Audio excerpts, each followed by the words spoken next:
Not a great start, but it has all the lands that I need. No removal spells, no early creatures. I think this is a mulligan. This is significantly better. We'll keep this and get rid of one of our removal spells, probably the Defile. Although I might get rid of the Chainer's Edict. Let's get rid of the Edict.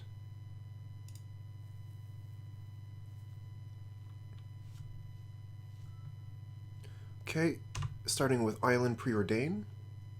This could mean a lot of things, but generally it's going to be one of the blue control decks. Skred Fairies or Dimir Fairies. We are going to want to save our Bojuka Bog. If they're running Dimir, they're going to want to use their graveyard as a resource to cast their Gurmag Angler.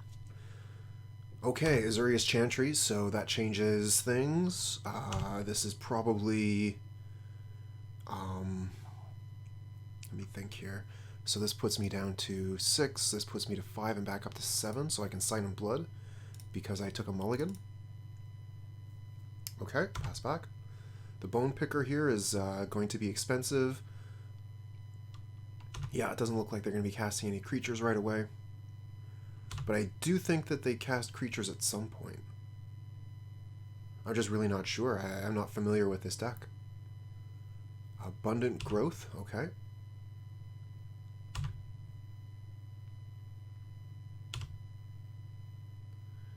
Okay, the Bojuka Bog here is really slowing us down. The Chittering Rats would have been nice this turn, but we're just going to have to play it.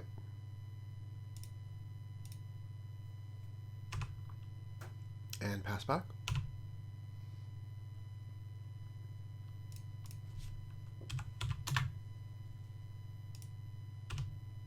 Okay, they played another land and are passing again. And we find a land as well. So we could play the Chittering Rats here, or we could play the Bone Picker. I think I'm going to play the Chittering Rats, leave up the Defile. They have access to 4 mana here. They could easily counter our spell. Yep.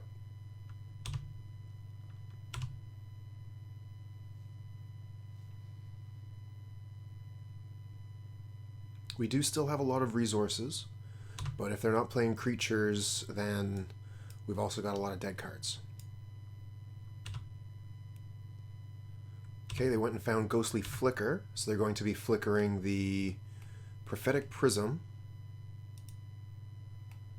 It's artifacts, creatures, or lands. Okay. Another Sign in Blood. We're going to cast that.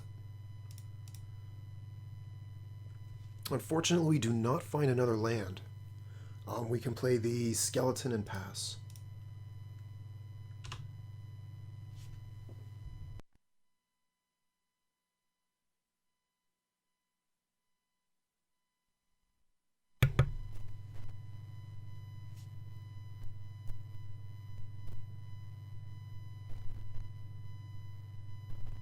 Okay, they're putting down another Abundant Growth with a stack of mana left over.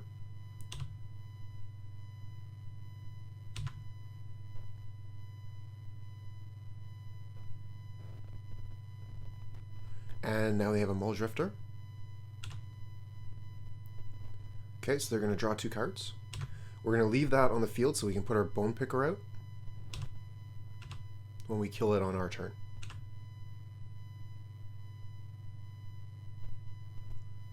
They don't have the mana for a Flicker to save it, so we'll start with a Defile. Okay. Let's see here. So we have 3 mana left. We have 4 cards in the graveyard, so if we want to play the Bone Picker, then we will not be able to play the Gurmag Angler this turn.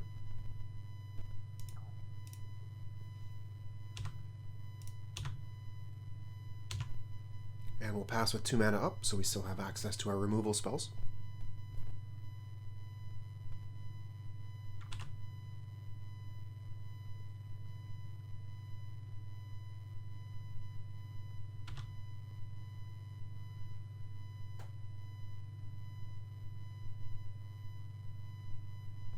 Sunscape Familiar, okay. So that's going to reduce the cost of their spells. And they're going to snap the Bone Picker, which will let them untap lands. So in response, we're going to cast down the Sunscape Familiar.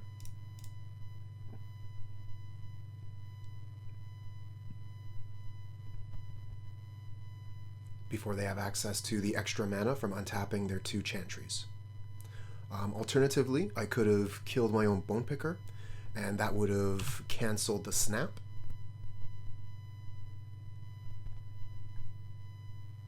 Okay, evoked Muldrifter, and then they're going to Ghostly Flicker that and the Prophetic Prism. So that was a good bait. Oh, that's a surprise. Maybe they didn't have the mana. An additional one of the chosen color. Curious. I thought for sure they would flicker there.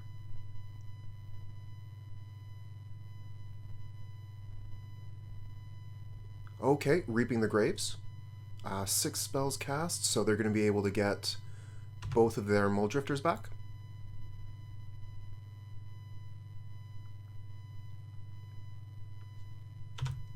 We'll pass priority, let them do that.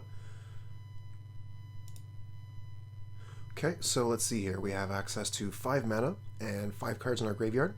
So Gurmag Angler will cost 2, so we can cast Chittering Rats and Gurmag Angler, but I would like to keep up some removal spell mana for the Muldrifters that they just picked up. So I'm thinking I'll play the Gurmag Angler. I would really like to play both. It's just not in the cards. I want to keep my removal spells up because the Ghostly Flicker plus Muldrifter is a strong combination. So if I want to keep both spells up, I'll need 3 mana, which means I can only use 2, which means I use the Gurmag Angler.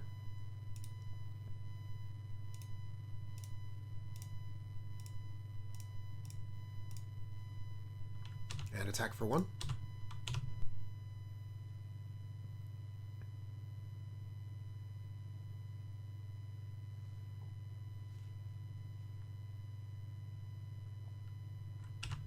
Preordain, that's fine.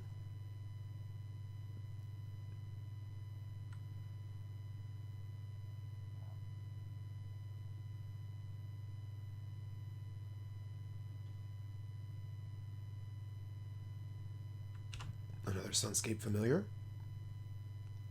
And they've still got just a ton of cards in hand. This Forest, when untapped, will produce just a ludicrous amount of mana. Chaomancer, does that get, what, Reaping of the Graves back?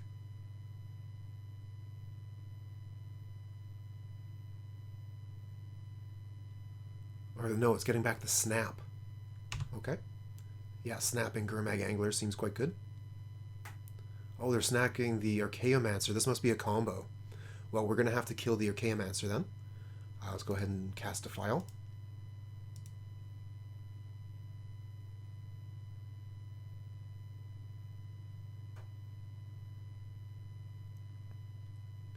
Okay, they produce more mana. They're going to Ghostly Flicker the Archaeomancer and the Prism. So we're going to respond again with a cast down. This is why we kept the mana up. Okay, so they will get to draw 1 card, but they will not get to untap their lands. Very good. Thorn of the Black Rose is quite nice here. So we're going to attack in.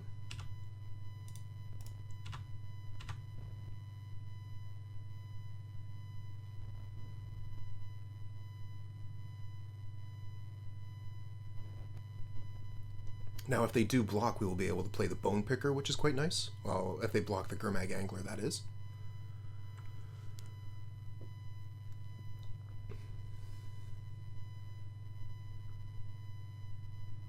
Okay, so they're going to block the Skeleton and take 5.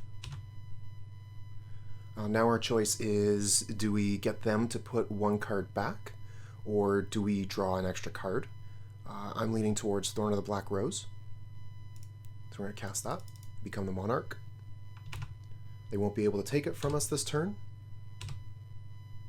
Unfortunately, we do not draw a Defile, which would have been, I think, the perfect draw.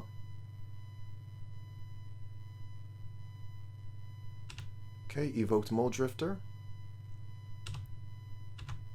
Looking for a blink. Okay, they have a ghostly flicker. There's nothing we can do.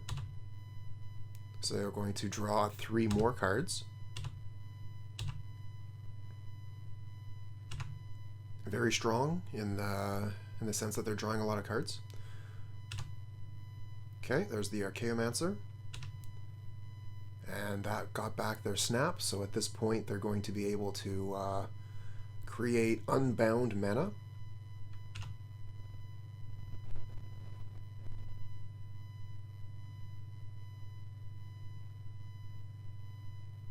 Okay, so we're going to F6 and let them do their combo.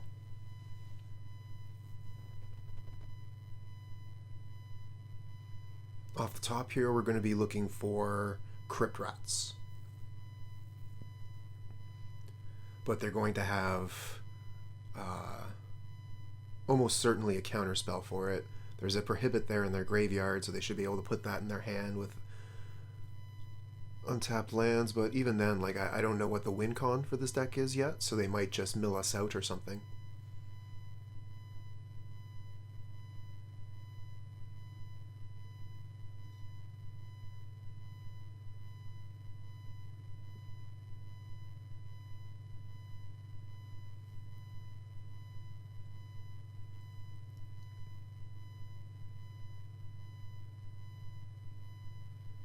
So it seems like the removal spells will be good. I'm also thinking about land destruction spells. Being able to destroy that forest, for example, or one of the Azurius Chantries would be quite nice. I'm going to be taking out the skeleton. Its main job is to work as a blocker.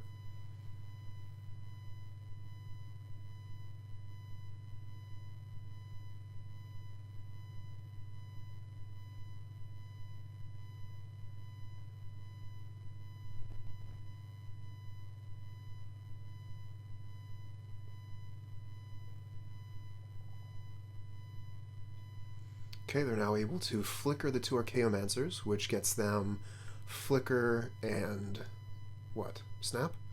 And now they're going to put all of our creatures back into our hand and then probably just pass the turn back. So we are still drawing 2 Crypt Rats if that's the case.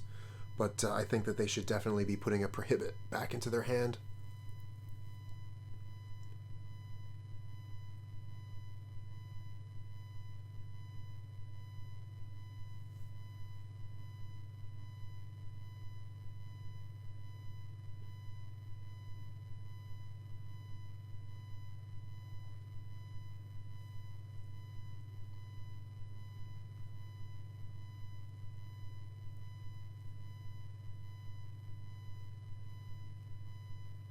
Core Skyfisher, huh? What do you return with that? The Abundant Growth. Makes sense.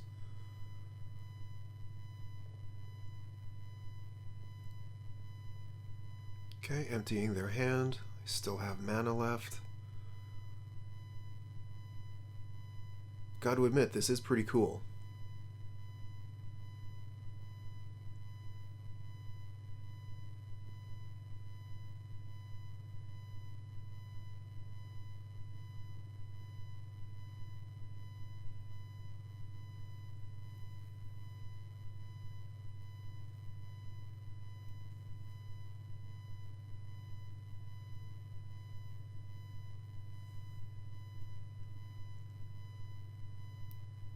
Okay, still doing snap stuff.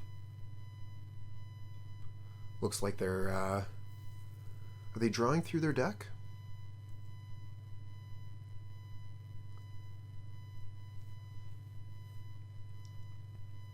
I think there's a blue creature that allows them to mill every time a blue spell is cast, I think. Okay, they're going to clean up. So we do not find what we were looking for, unfortunately. We can potentially kill all their Mulldrifters. So let's give it a shot, see what happens.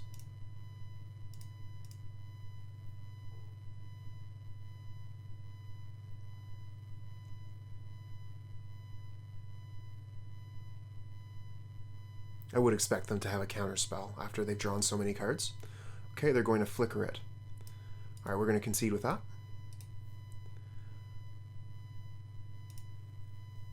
Yeah, that makes sense. So, I would like Rancid Earth for sure. Suffocating Fumes isn't going to hit anything.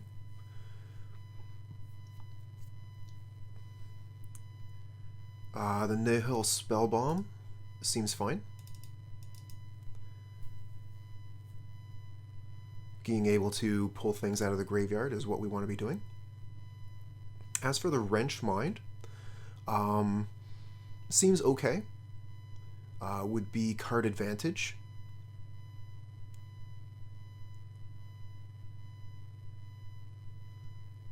So I do want to reduce the amount of removal spells I'm playing. I'm going to be taking out all the Chainer's Edicts. Cuombajj Witches aren't going to be able to hit anything, so we're going to take them out as well. Now we have 2 spots left. Could go with Duress or Wrench Mind. They do have access to artifacts in their library with the Prophetic Prisms. I'm wondering if I should be going for the targeting of the Duress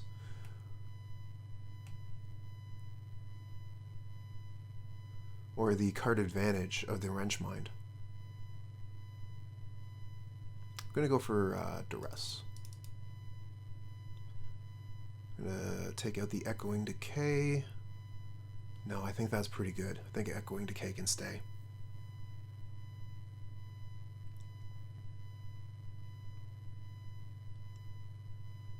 Okay, let's run it like this. We will take the play. We have 2 lands and a land removal spell. I'd like to mulligan. I don't have a lot of lands here. If I get stuck on 2 lands, I'm not going to be able to play anything. I don't have Sign in Blood. I'm going to mull. Okay, we have lands and spells. I'll get rid of the Defile, and we'll run with this. Or should I get rid of the Cast Down? The Defile will be able to kill almost anything, even with the 2 swamps that cost less mana. Okay, we'll get rid of the Cast Down instead.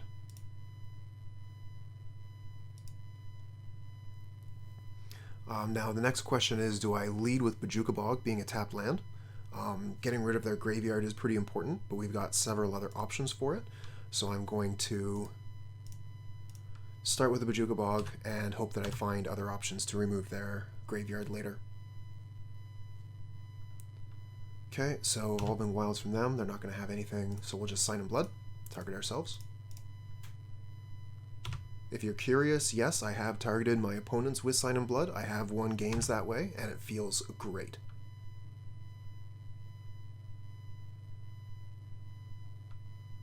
Okay, so they got a Prophetic Prism. That, oh, there we go, there's a Spellbomb.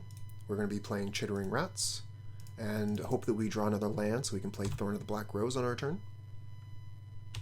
Otherwise, we'll probably Sign in Blood to find the land and play the Spellbomb.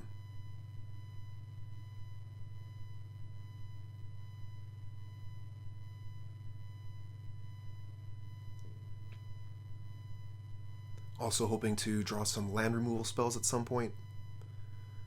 They wouldn't be too useful right now, but I've seen the way they can load up enchantments on a single land.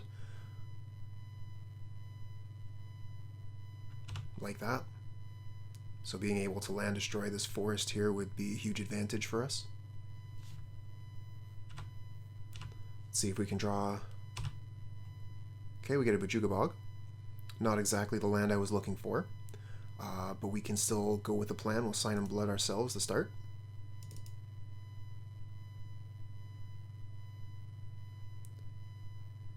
Okay, find a Bone Picker. Let's move to combat.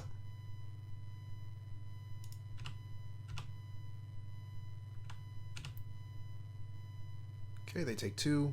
We'll play the Bojuka Bog. No value. And we'll play the Spellbomb. and this they will counter. Okay, nothing else we can do. Pass back.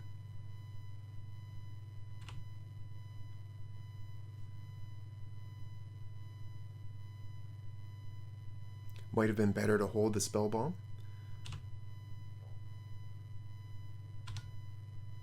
Loading up that forest there. And they found a Sunscape Familiar, so we'll need a swamp to be able to defile that.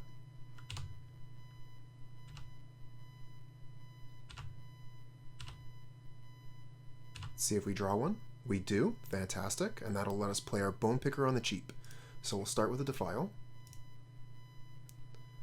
We still have 4 mana left. Now it might actually be better just to play the Thorn of the Black Rose here and get some card draw going on. And we'll pass. Oh, and we found Rancid Earth. Fantastic. So we can destroy that forest if we get an opportunity. A Mold Drifter. Okay. So we can kill that, play a Bone Picker, and play Rancid Earth. Oh, that's another nice target too. I'm thinking I would rather hit the forest.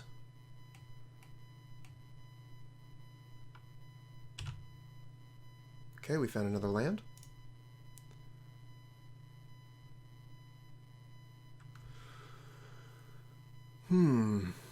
So, we have a choice for the Rancid Earth here, being able to hit the forest, which produces blue X, or the Chantry. The forest is going to be the better target, so they won't be able to blink the Abundant Growth.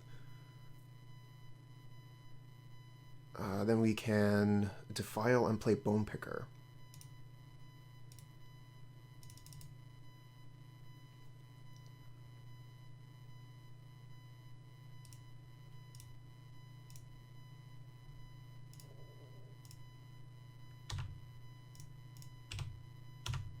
Okay, we have run out of cards here, but we still have the Monarch, so more cards are coming. And we've hamstrung our opponent's lands, so hopefully they won't be able to continue. Classic move. Return a Prophetic Prism, replay Prism. And they have 1 mana of any color remaining. Find another land. So let's see here. We have 5, 6, 7 mana. I think the best line of play here is going to be to play the Grey Merchant first.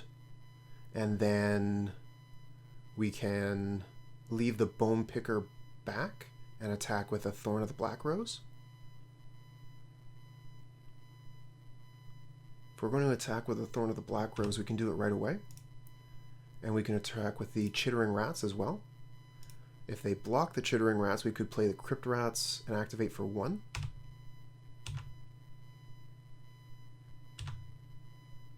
Okay, we'll play the Grey Merchant. Gain a lot of life, they'll lose a lot of life, we'll draw a card, and it's another Grey Merchant.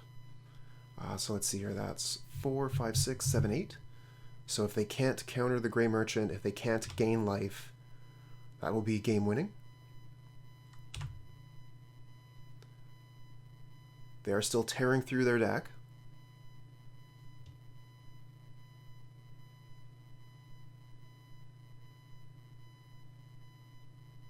And despite the Rancid Earth, their mana is still quite robust, especially with the Sunscape Familiar. But they're almost out of mana here, and the Grey Merchant will end it. Oh, no, they have a Weather the Storm. So they're going to be gaining, what is that, 12 life. So that puts them back in the game. But they can't really attack, so I get to keep the Monarch. We get another Bone Picker, fantastic. So, let's see here. We attack with Grey Merchant, Bone Picker, Thorn, and Chittering Rats, because if any creature dies, we can play the Bone Picker.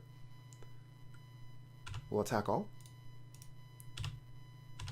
Maybe should have played the Grey Merchant first, but I want to have options for the Crypt Rats. See, now Crypt Rats for 1 seems quite good. It'll kill both of their creatures. And leave all of ours.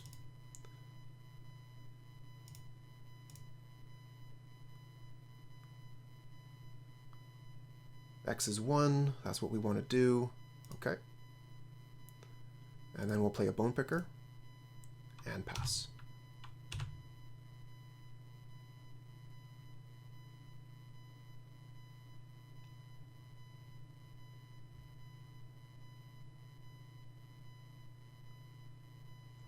Okay, the Archaeomancer, which lets them get the Weather the Storm, I would imagine. Yep. So they're going to be able to continuously gain life with that. Okay, they're passing back. Very nice. Rancid Earth again. Okay. And we have enough mana for both spells. So I'm thinking probably this untapped forest will get hit by Rancid Earth. I'm thinking I should probably attack first.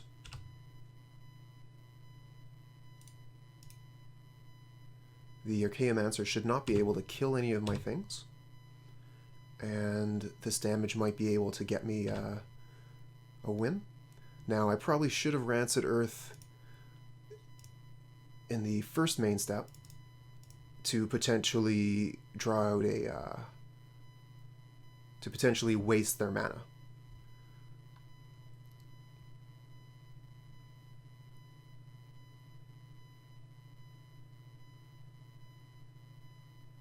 Okay, they're flickering.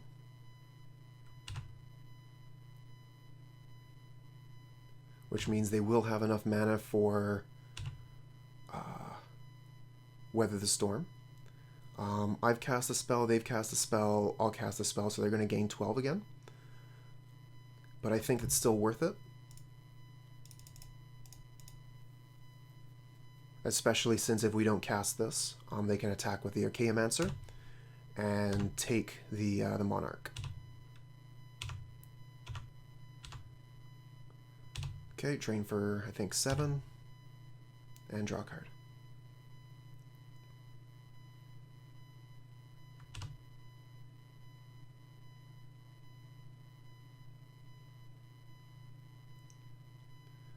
Getting the Weather the Storm back.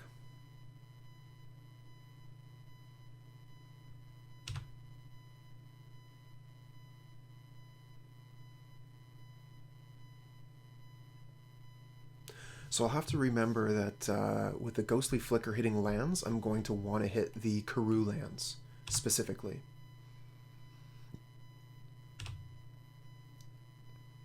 Because if they blink a Karoo land, then that's going to be a bad time for them. Okay, so they're tapped out now. They wanted to use the... Oh, hey, another Bojuka Bog while they're tapped out. Fantastic. Let's get rid of their graveyard. Okay, and we're going to want to leave, I think, the Thorn back. Okay, they've conceded from that game. Now we really need to wonder, is the Rancid Earth what we want to be doing? It does seem quite powerful. I think it's worthwhile keeping it in. So I think we're just going to run it back.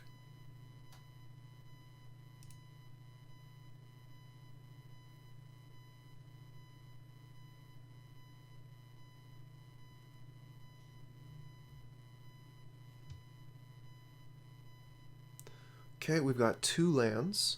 We have Duress, Sign in Blood. I think this hand is fine. We'll keep it. If we get to Rancid Earth, that could be quite good. I'm wondering if I want to start with a Duress. We'll see if we draw an untapped land here. We don't. So I think I want to start with the Bojuka Bog in that case. So I'll have access to more untapped lands in the near future.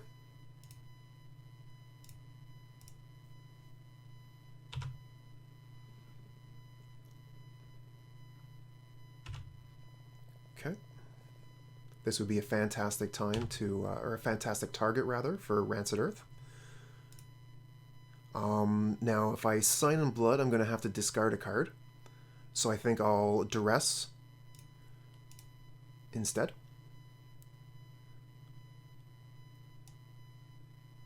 Okay, so they have the Abundant Growth, which lets them draw a card, and the Utopia Sprawl, which is the one that ramps them. So I think I'll take the Sprawl. And yeah, they're not going to be able to prohibit a Rancid Earth. I'll take the Sprawl. And we'll pass back. Really looking for a land here, but we should be able to sign in blood safely next turn. Okay. Yeah, we can sign in blood. We cannot defile, however. We do not have enough swamps. Okay, we do find lands. Fantastic. So this is only a -2/-2. Will not kill their creature yet. We'll pass.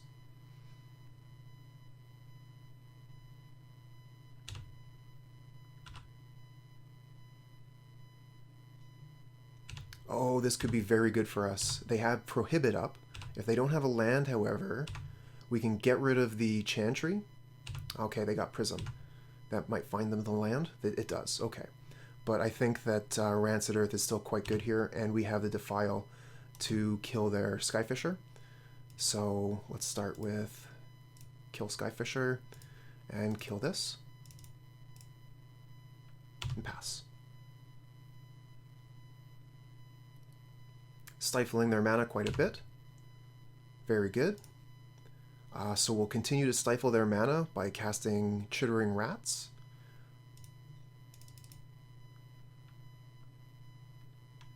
That means they will be drawing one of the cards that's already in their hand this turn. So effectively, it's going to cancel their draw step. And they concede to the Chittering Rats. So again, the question comes up, do we play the Bojuka Bog first or the Swamp? They're mulliganing quite hard, mulliganing to 4 cards. I'm going to want to keep the Bojuka Bog just in case there's some sort of graveyard combo deck. If they're mulliganing all the way down that hard, they've either been very unlucky or they're looking for some very specific cards. Okay, Thornwood Falls. Nothing's popping out at me yet. Cuombajj Witches. Okay, so we are going to have to play the Bog. We have no choice.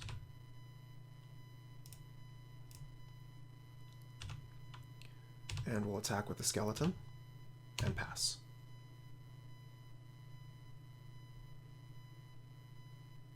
Okay, they do have another land. Do we have another land? We do not. No other land, no sign in blood, so it looks like our choice is just to play the Witch and attack for 1. Pass. Okay, so we're playing against Urzatron. Interesting. Seagate Oracle. Okay, so we can get them to sacrifice that, and if we draw a land, we can play Bone Picker. Playing Chittering Rats would also be quite nice, but I'd like to get a clock going, if possible. We do not find the land. Unfortunate. We are still going to Chainer's Edict.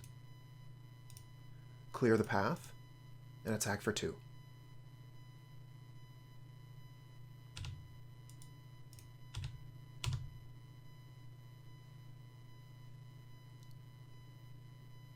Oh, and they find the tower. So despite mulliganing, they've found almost everything they need already. We really want to land here. And we miss again. Okay.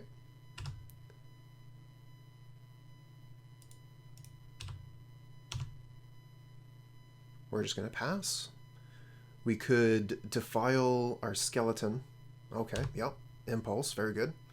I was just thinking like it's possible we could defile our skeleton, kill it with a witch, and then play a bone picker, which would increase our clock.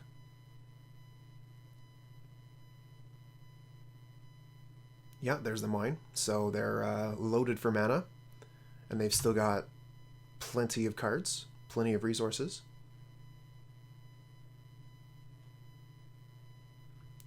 Okay, Mull Drifter. So they get to draw 2.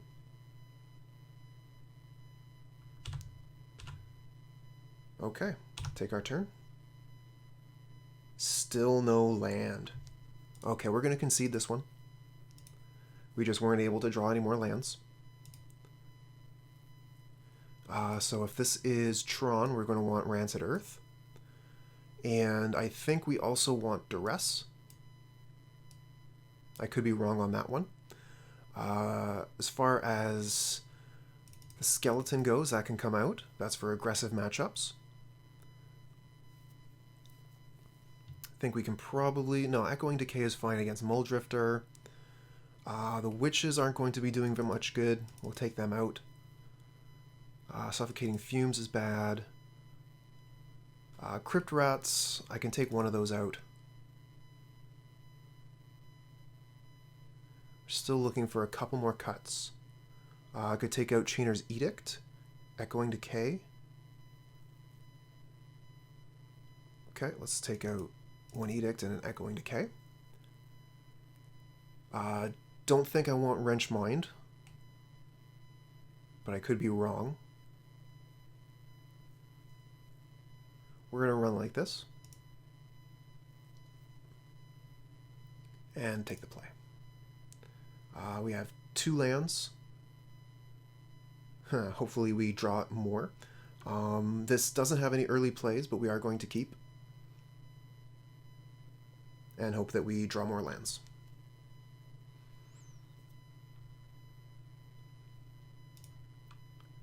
Going to be very underwhelming in the early game here.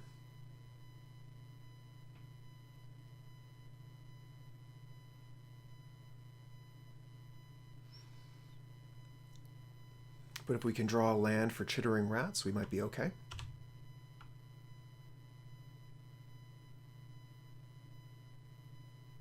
Okay, so we do get our 3rd land.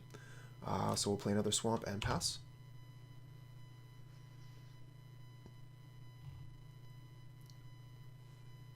And they have another Urza land right there, so they probably have the full set. See if we can find a land removal spell. Not this time. Play the Chittering Rats and pass. So our opponent will not be drawing a fresh card. Okay, there's the tower. And the Bonder's Ornament. And a Muldrifter. Wow. Wow. That's pretty good. Okay, we're looking at Chainer's Edict and a Bone Picker here.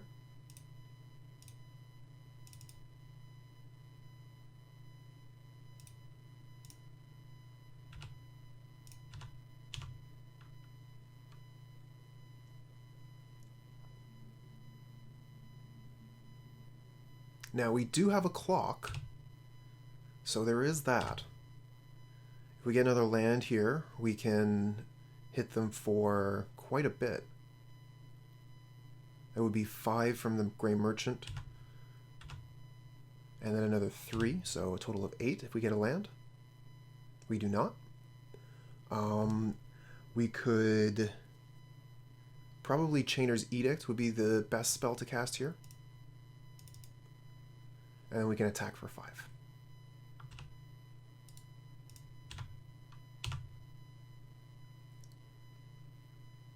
They do have just an insane amount of mana and a ton of cards. And they're continuing to draw cards. Interesting. Okay, maybe they're looking for more colored mana.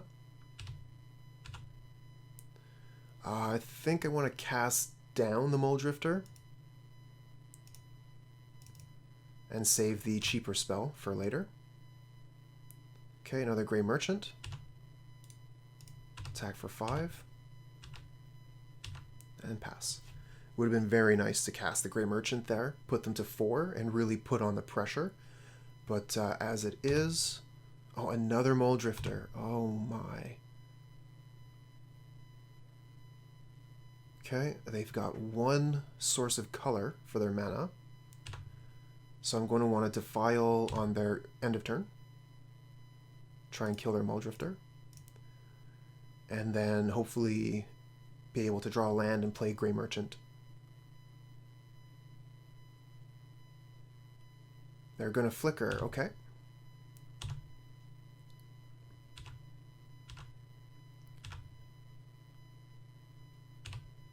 they'll have to discard.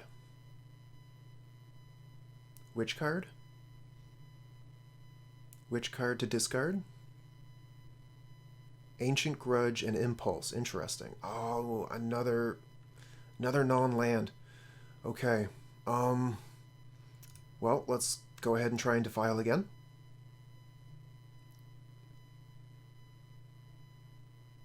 Here comes another Ghostly Flicker, maybe?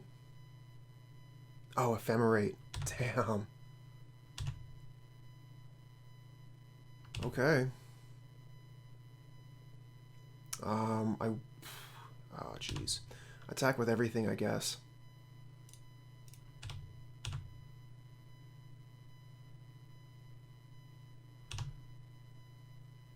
Finally get rid of that Mole Drifter. Fortunately, the Ephemerate has nothing to hit, so it's exiled forever.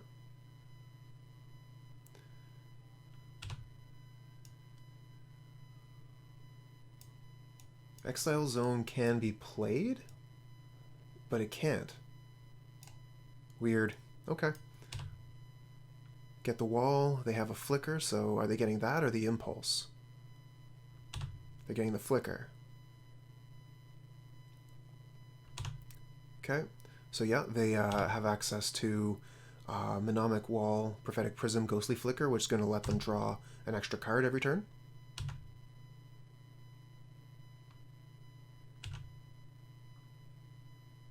We still have not found our land, so we're going to try and play a Gurmag Angler.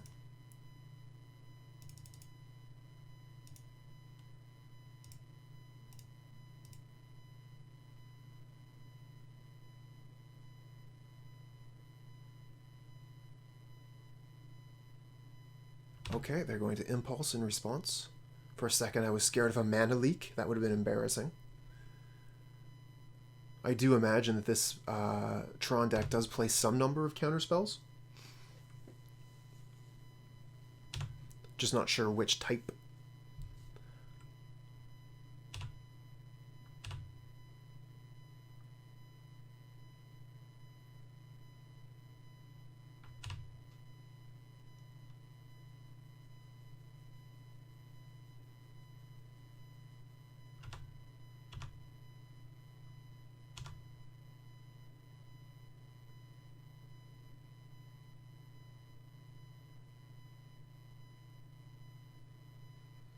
Finally find our land.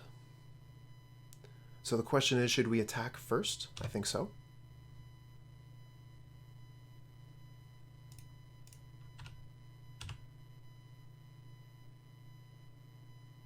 Okay, they do block. Are they going to Moment's Peace? Maybe do a Flicker. Okay, they're going to Flicker, which means they'll draw a card and probably return the Flicker. Yep, that's what's happening. Okay, move up back to my main and play a Grey Merchant. And hopefully they don't have a counterspell for this. Oh, they do. Exclude. That's one of the counterspells I thought that they would be playing. Mystical Teachings, what do they get for that? Pulse of Marasa, which lets them gain 6 life and return Mole Drifter to their hand.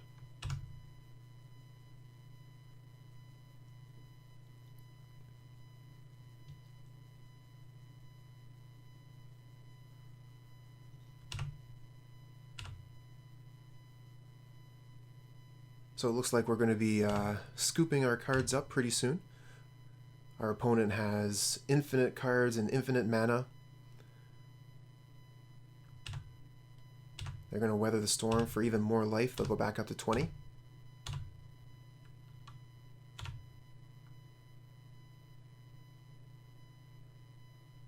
We find a Thorn of the Black Rose, but we cannot play it. They have a Mole Drifter, so they'll be able to take the Monarchy, and we do not want that. So I'm going to start with the Grey Merchant.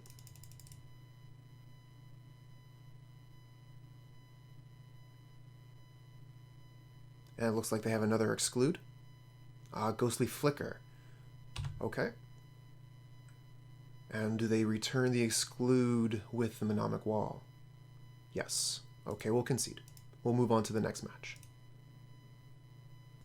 We're playing against Creola Podi? Weird name. 1 land hand, this is a mulligan. No land hand, this is a mulligan.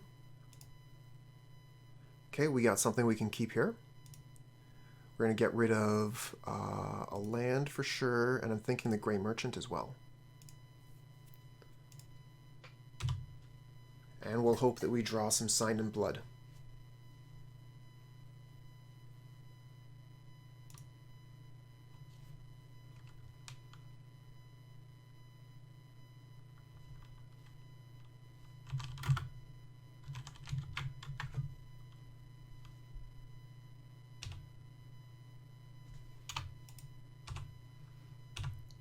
Okay, our opponent has made a comment about Oubliette. We're actually not playing Oubliette anymore. It's worse with the Bone Picker.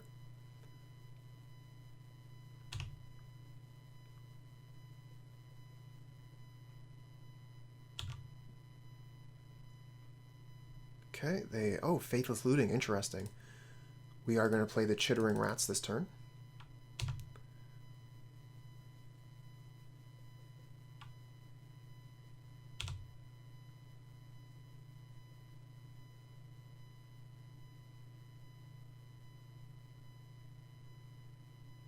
Okay, they have an Echoing Decay for our rat. And they'll Bojuka Bog it. That's fine. And hopefully we draw a land. Ah, we miss. Okay, we'll play a witch. And pass.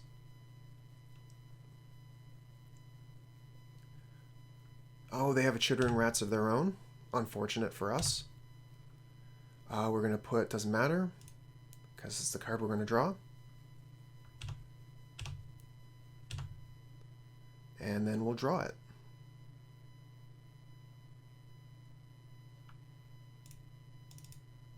And pass.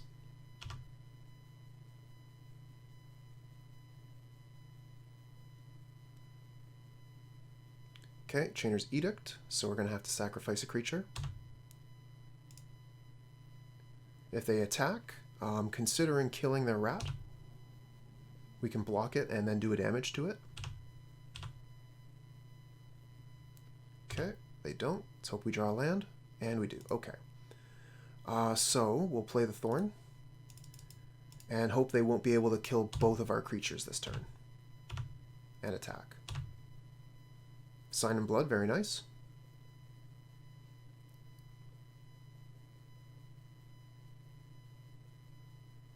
Of course, they could always play a Thorn of their own.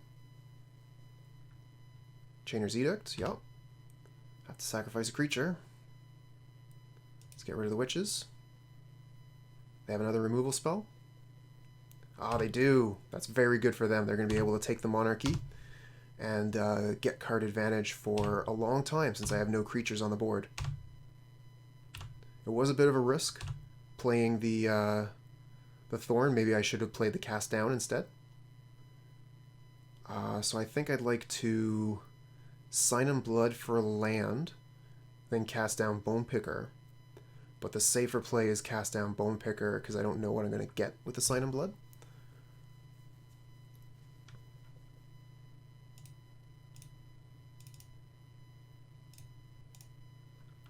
Okay, we'll play the Bone Picker and pass. That'll be hard for them to block, so they will have to remove it with spells, but they'll have plenty of cards to be able to find between their Night's Whispers and the Monarch. Oh, it looks like they missed, so we'll be able to take the Monarch back. Oh, maybe not. Ah, dang. They got my hopes up and then dashed them. Sign in Blood ourselves. Okay, so we have nothing to play. We pass.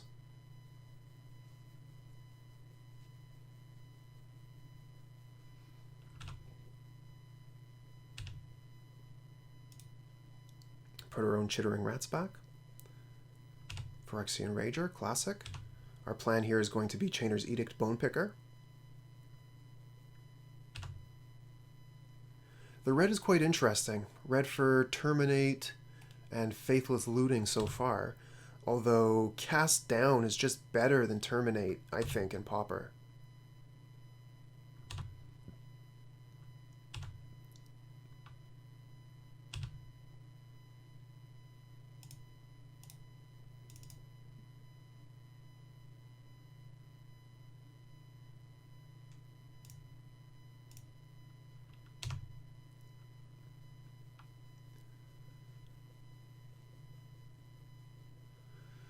Alright, let's see. So I think 1, 2... Yeah, they just have enough mana to flash back their Chainer's Edicts. So they're going to bury us under advantage with the Monarch token that we brought onto the field. So I don't see any way of getting back from this.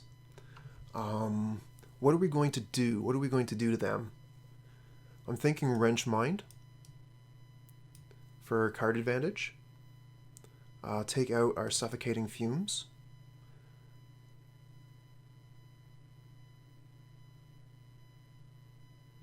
I'm curious, do I want Pestilence? They seem to be doing quite a bit of damage to themselves as well. And the witches here I don't think are going to find any targets. The skeletons seem okay. Yeah, I like this. I think this is fine. Maybe take out a Gurmag Angler for the Pestilence.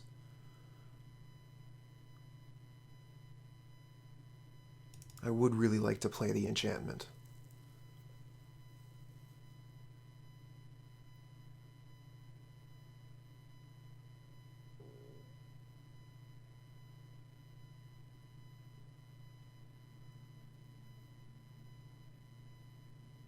Okay, we're ready.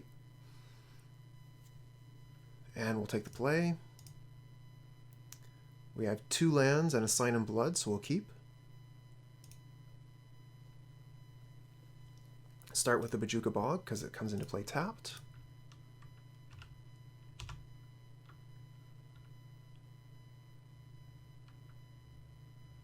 Mountain Faithless Looting, okay. So they are playing basic Mountain. Doing this after I play the Bojuka Bog is quite good for them as well. Radiant Fountain, interesting. I guess that makes sense with all the life they're losing. Play land and Sign in Blood ourselves. Go back up to 7 cards. No more lands though, which is unfortunate.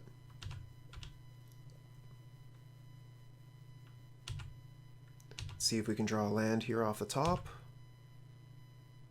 And we miss, so we just have to pass. We have no plays. Get rid of... probably a Grey Merchant.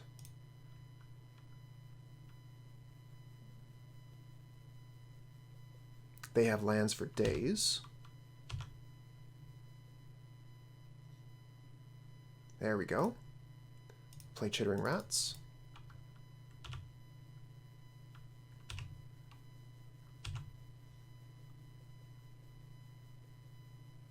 Okay, there's the basic Mountain we knew about, and they Lightning Bolt. Okay, and Crypt Rats. So if we draw land, we could play Crypt Rats of our own. Otherwise, I'm thinking Chittering Rats would be quite nice.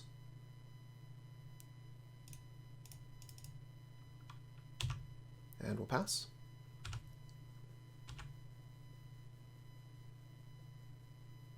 Another basic Mountain. So this is a much more balanced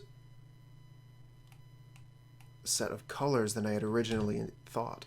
A second Crypt Rats. That's surprising. You're not supposed to play 2 Crypt Rats on the board at the same time. Now I'm really hoping for land. I can kill 2 Crypt Rats with my Crypt Rat.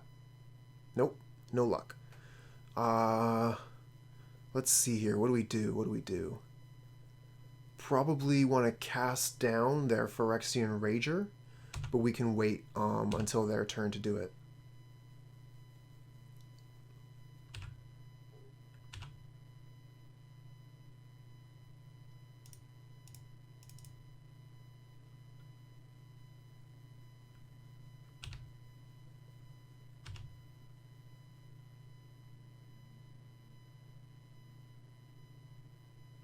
Okay, flashback the Faithless Looting. Discarding Echoing Decay and Bloodfell Caves. They only have 2 cards left in hand. No land again. What do I do here? I could Sign in Blood, look for a land, play Chainer's Edict. I could Chainer's Edict, pass.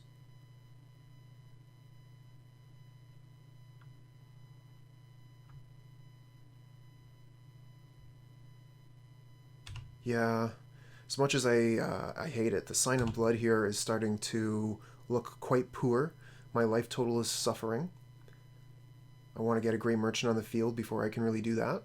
Okay, there's the Thorn. So they have the Monarch now. They're going to start getting that card advantage going.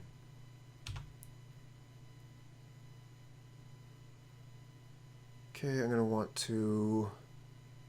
Oh, no. I'm a fool. I thought I had Cast Down. I have Chainer's Edict. I'm playing poorly. This is an embarrassment. That's fine. We'll get through it. No tilt. Alright, so let's start with the Sign in Blood.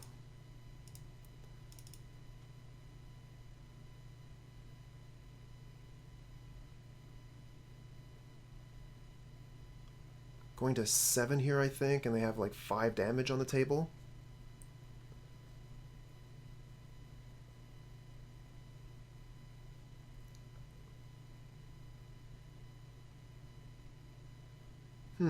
The opponent's really taking their time on this Sign in Blood here. Are they thinking about lightning bolting us or something? What's going on here? Maybe they stepped away from the computer. Okay, so we did find our lands, finally.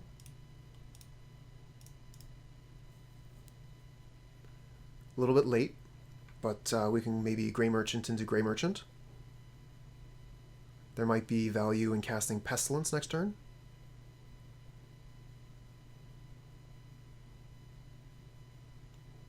We're just going to have to wait on them and see what they do.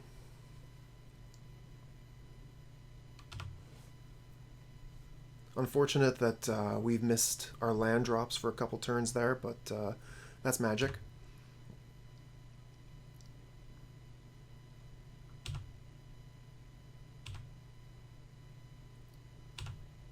Do really like the opponent's deck, though. It's very cool. Okay, so they have no mana up, which means they cannot Crypt Rats. Okay, so we have access to 5 mana. We can put the Crypt Rats down and activate it for 2, which would kill their Phyrexian Rager and their Crypt Rats, leaving them only with a Thorn. And that would put me to 3 and then 2 from the Thorn itself.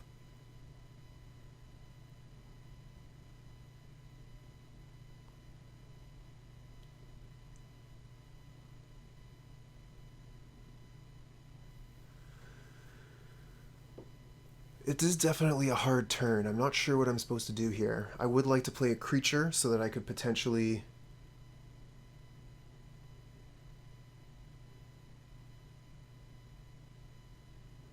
Alright, my opponent's giving me a bit of a story here about their penitence group? Anyway, distractions. I can't really Crypt Rats. I think I need to get rid of their Crypt Rats. I think that's pretty important. The only other play that I can really think of is to play Grey Merchant, which I think would also be fine, but they have 4 cards in hand, so they might just be able to remove it anyway. I think almost anything I do, it's going to be a bad situation, so...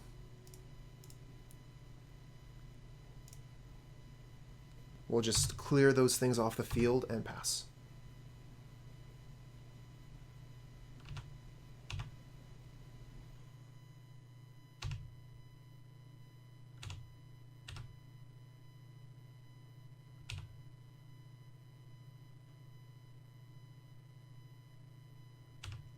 Okay, another Thorn.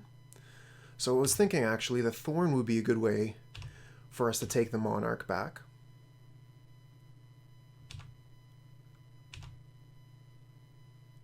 Cast down. That's quite good as well. So let's see here. We could play the Chittering Rats and cast down.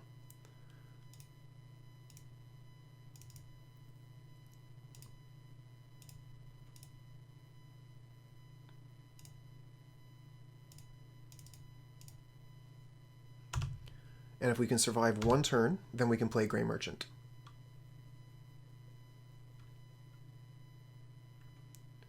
Okay, we're going down to 1.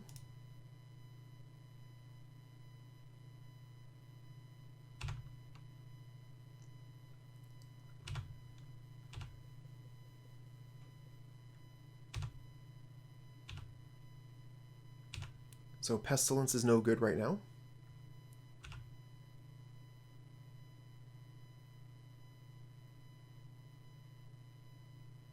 Really want a Gurmag Angler right now. See if we can find a Gurmag Angler off the top.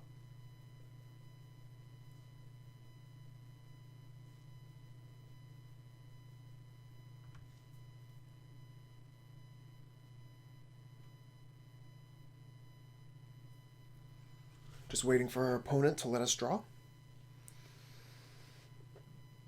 And we find another Thorn instead. As much as I would like to play Thorn to take the Monarch, then we lose to removal spell, so we're going to play Grey Merchant instead to get us back up to 3 and give us a little bit of breathing room, and we'll play Thorn hopefully on our turn. Okay, they do have a removal spell for it.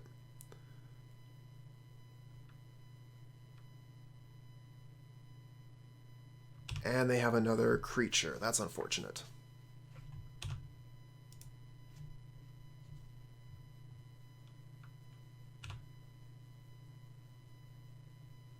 They are very good at drawing cards, though.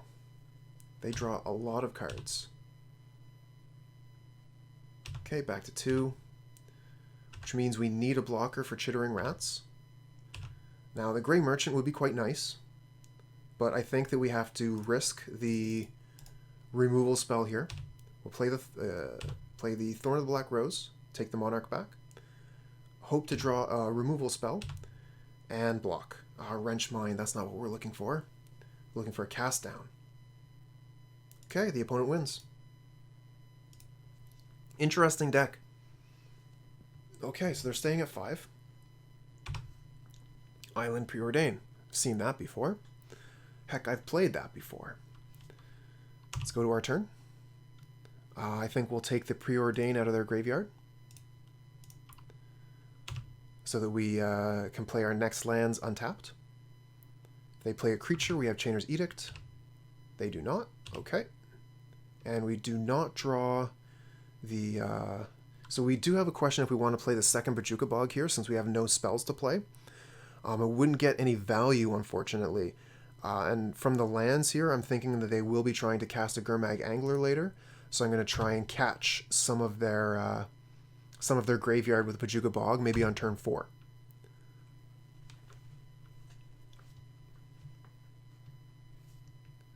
Okay, they're using the Brainstorm Shuffle effect to change their hand.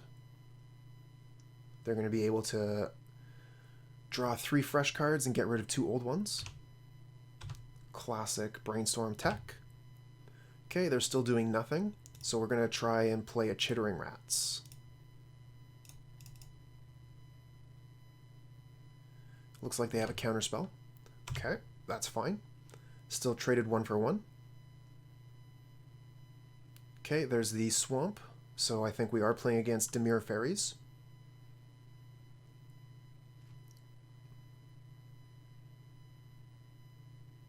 Four mana for a Thorn of the Black Rose, okay. We have Chainer's Edict to kill it, or if we get a land, we can play our own Thorn and take the Monarch back that way. Oh, we get another Bojuka Bog. We're flush on these bogs. Okay, we're going to Bog, get rid of their graveyard, and then we'll Chainer's Edict.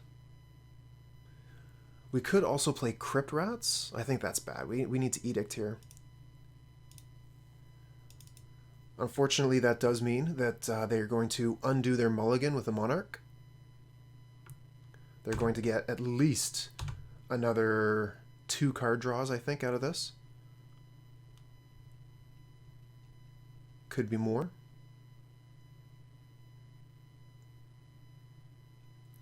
But if we get a Thorn of the Black Rose out on our turn, then we can take the Monarch back. Okay, so they have 5 cards, fully untapped mana. If they have the counter spell, then they can counter our Thorn. But I still think it's our best play.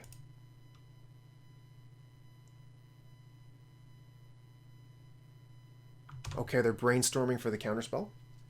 We got them to brainstorm without a fetch land, so they're locked, brainstorm locked.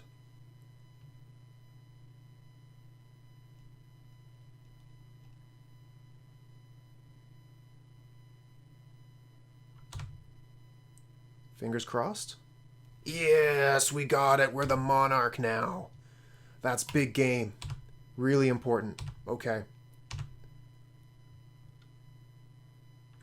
Oh, okay. They do have a cycle shuffle, so they are not brainstorm locked. And here's a spell stutter sprite. So once that resolves, we're going to defile it, so that we can keep the Monarch.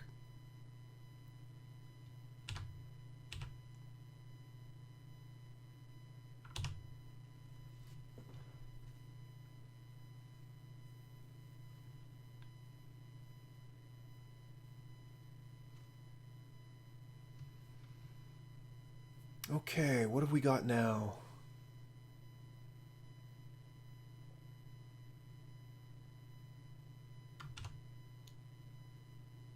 So they are going through quite a few of their cantrips here. And if they have... Okay, they got Augur of Bolas. So we are not going to see a Gurmag Angler this turn. Did they find anything with Augur? They find Snuff Out. Okay, well that's a dead card. Ah, Skeletons, very nice. We're going to play the Bojuka Bog, get rid of their graveyard.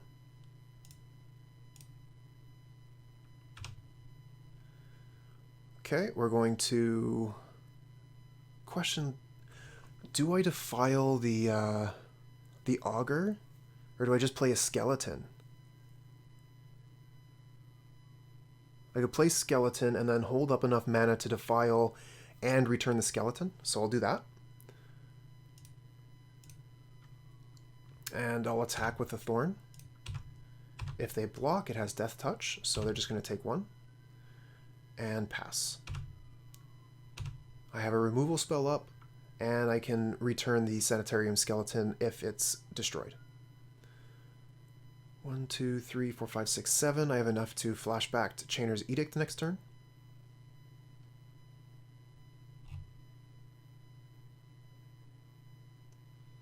Been hitting my land drops this time, and it did well for us. Those Bojuka Bogs actually did quite a bit of work as well. Exiling the graveyard means they're going to have a hard time casting a Gurmag Angler.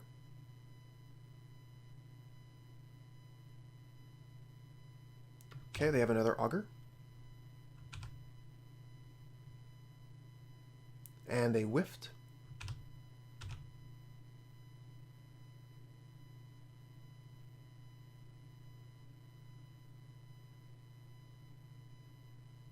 Well, the only way they can take the Monarch is if they attack.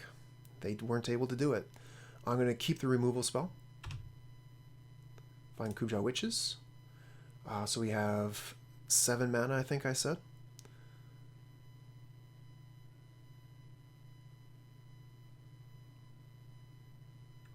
Let's see here. What to do?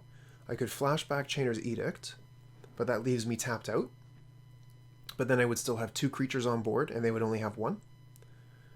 I like keeping up mana, so I'm going to play the Witches. And then pass. Should I attack with a Thorn?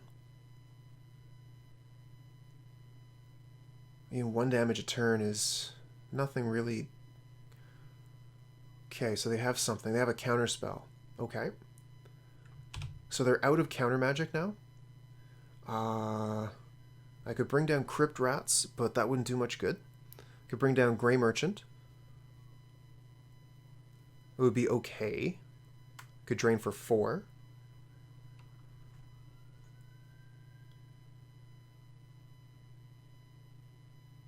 Yeah, because they can't make a flyer. I'm going to just play the Grey Merchant now. I don't think they're going to be able to remove 2 of my creatures. So I think I'll be able to keep the Monarch no matter what. There's the final Bojuka Bog. Interesting that these aren't lining up, that they're all separate.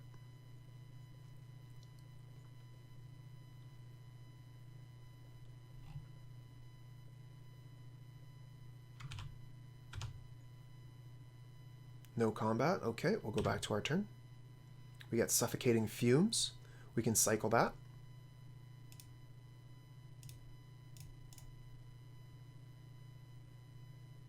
Find another land. Okay, we'll play it. I think I just want to keep my card advantage running, so we're going to do that. They're going to cast down our Grey Merchant. That works. We get Sign in Blood. Very good. We have one removal spell. Okay, they have a second cast down. That will work.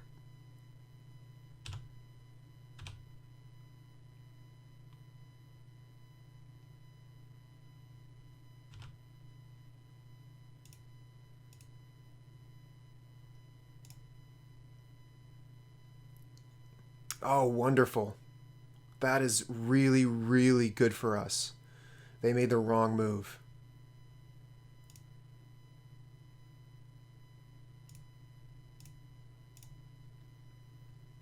Now we get to keep the Monarch. They don't get to draw any new cards. Fantastic. They should have left mana up. They should have played the other islands so they could have represented Spellstutter Sprite. Okay. We'll use our last Bojuka Bog.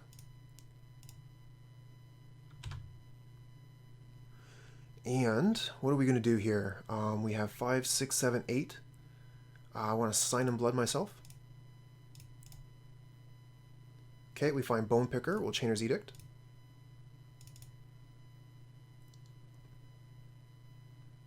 And we'll cast Bone Picker. And pass. Just keep on drawing cards.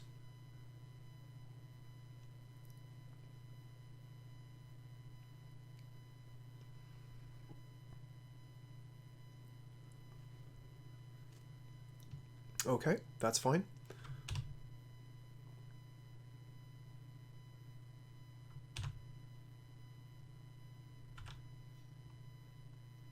We're going to be able to kill most everything with the Crypt Rats. Still no attack, so we get to keep the Monarch. Very good. And a Chittering Rats. Wonderful. So, we'll go to combat. Attack with Skeleton. No blocks. That's the correct choice. Crypt Rats. No counterspell. Very good. Activate for 3.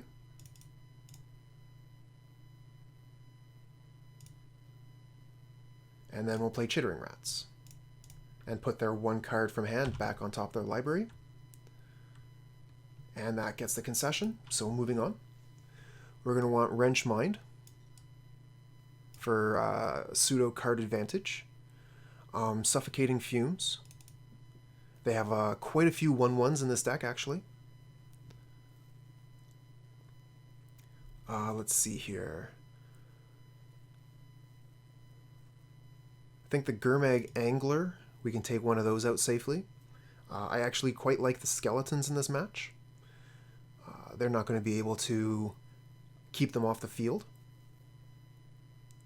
I'm wondering about the Suffocating Fumes in my list. I already run 3 Crypt Rats. I might want to just take the Suffocating Fumes out for more lands. We're going to take out... We have a lot of removal right now. I'm thinking about taking out some of the removal. Let's take out some of the weaker removal. We got Chainer's Edict. It's a sorcery. It won't hit the ones we want. And I think we'll run like that.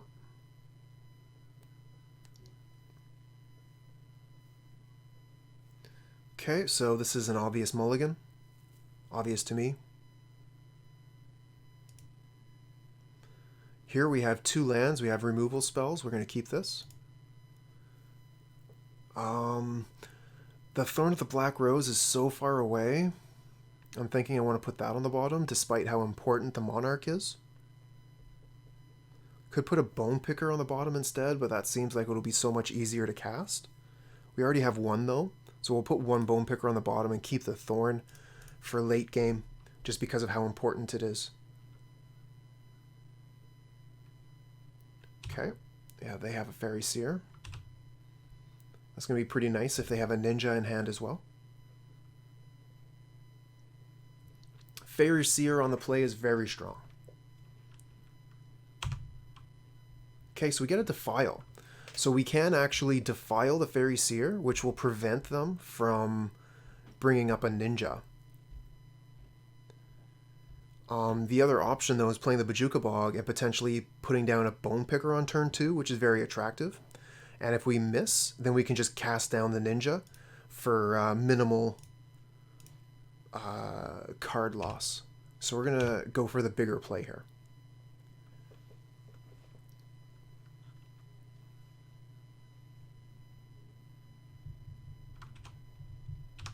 Okay, they're going to attack. Probably switch that out with a Ninja. Yeah, okay. And then we will cast down their Ninja.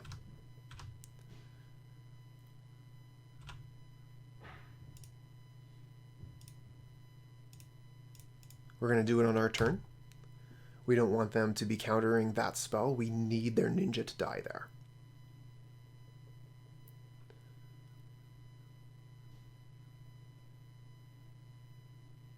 Brainstorm, very good. So the Fairy Seer is going to allow them to scry the 2 cards that they put on top with Brainstorm onto the bottom of their deck. Which in some cases actually better than a fetch land shuffle, because if you just don't want these cards in this matchup, then you're putting them to the bottom of the deck and you're not going to draw them later. Whereas with a shuffle, I mean, some of us have seen it. It's happened to some of us, where you put cards you don't want on top of your deck, you shuffle your deck, and then you just draw that same card again.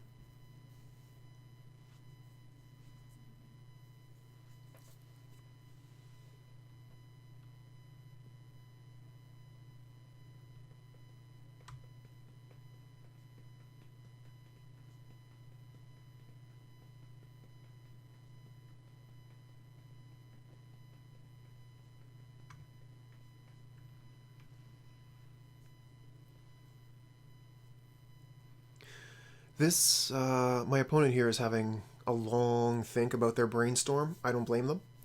This is pretty crux. They really want to be making the right choices here.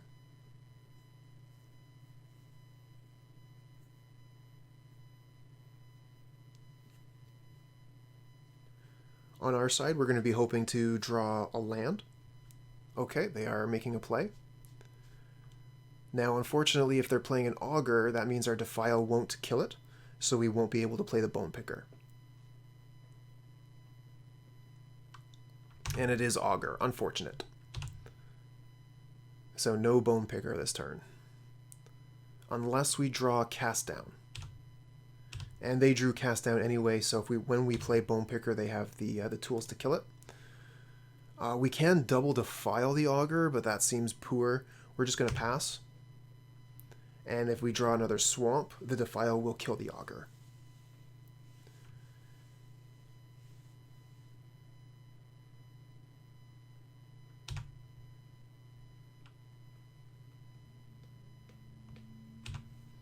Here comes combat. Okay. Now, do they switch this out with a Ninja? If they do, we will try and kill it. They don't. And they play Stormbound Geist. Okay. That's a good one. We aren't playing Oubliette anymore, so we don't have a good way to get rid of that. We're going to see if we can find some lands. We do. Now we can defile the Augur and play the Bone Picker.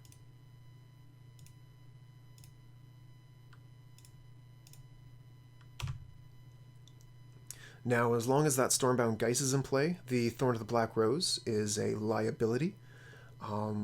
We have a tough time with flyers, especially Undying Flyers. The Stormbound Geist is a fantastic card.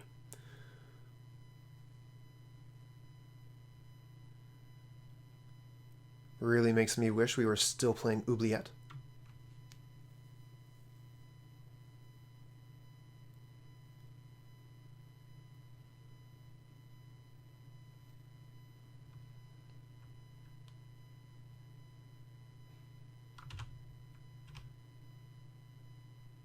Okay, no attacks. And we find the skeleton. So we'll play a skeleton. And pass. Do we want to attack here? I don't know. I guess we could.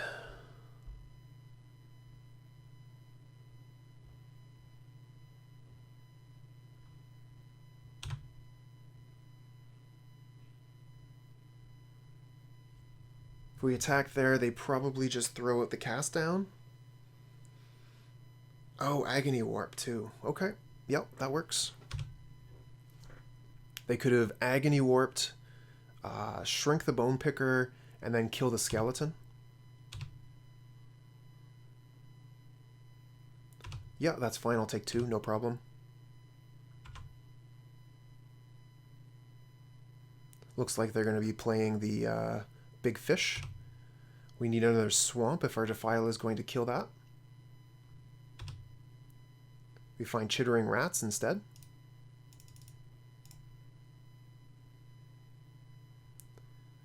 Oh, Essence Scatter. Okay. Interesting choice. I haven't seen that in these lists. Okay, that works. And we'll pass. Unfortunately, we don't have the mana available to return our skeleton when we block the Gurmag Angler. We'll have to return it at a later turn.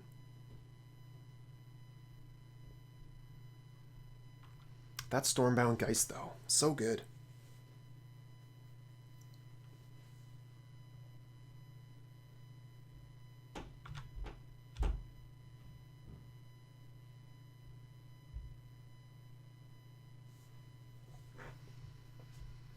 Okay, so we can block and then Defile.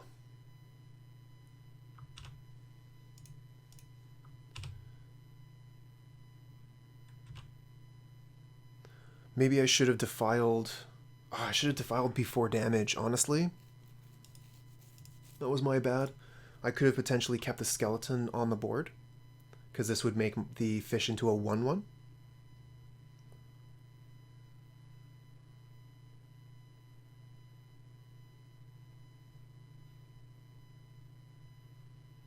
Do they have Spellstutter Sprite?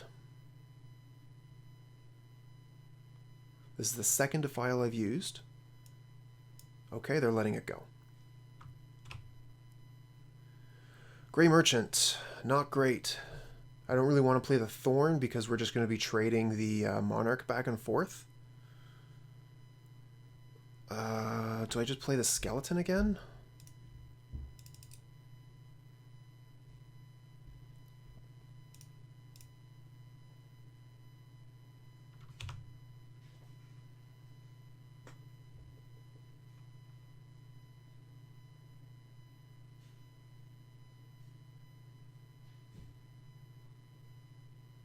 This game is slipping away.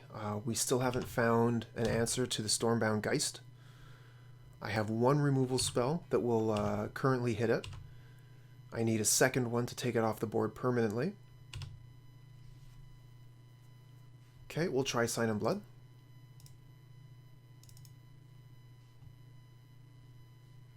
Okay, so Crypt Rats will end it. The problem is that it does damage to us as well. Let's see here, 3 and 3, so yeah, this is fine. We'll Echoing Decay their Stormbound Geist in their combat step.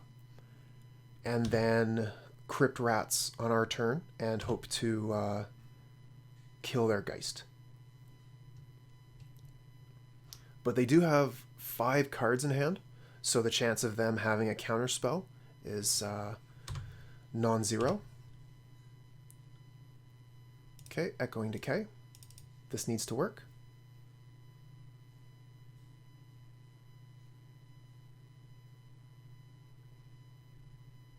It did. Very good. So we take no damage. Okay, and the Crypt Rats needs to work as well.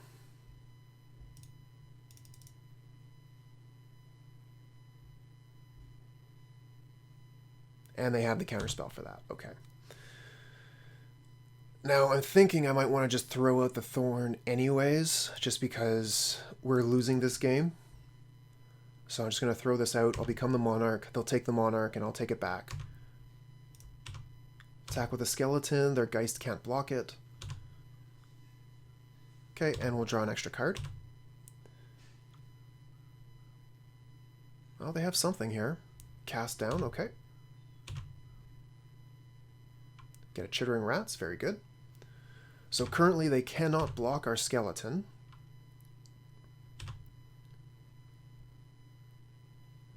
Oh, they got a Ninja. Oh, that's really bad. That refreshes their Geist. So this game is basically over. We're going to be looking at game 3 in a minute.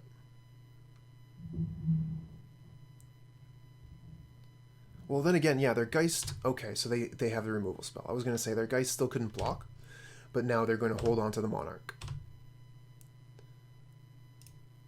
Okay, so we have 7, 8. That's 5, and 3 is 8, so we can play these. It's a pretty good turn.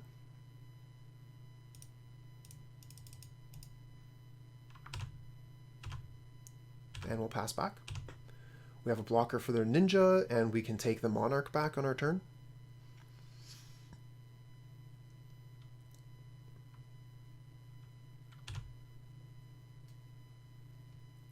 We also have more time on our clock than our opponent. The Dimir control deck is a very intense deck to play, requires a lot of brain power. I found myself almost timing out in several matches. It was quite common for me to finish in the red.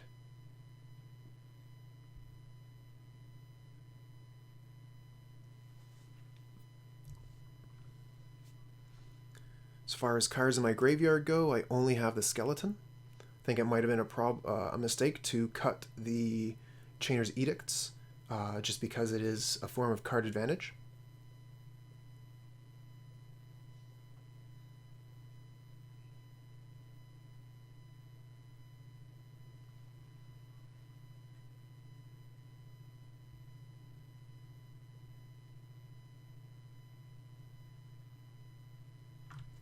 So our opponent has decided to use the snow-covered lands for this deck. I noticed that in all the deck lists that I saw online for the Dimir Fairies deck, they all use snowlands, but there are no cards that take advantage of snowlands. So I found that to be quite curious. Oh, they have another Ninja. Oh, go Ninja, go!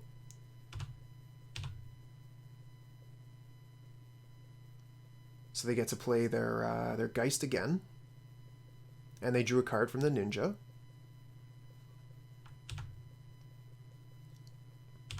And they're drawing a card from the Monarch. It's very good for them. Okay, we get Wrench Mind. So we'll cast that. Get them to discard a pair of cards. So they'll have one left.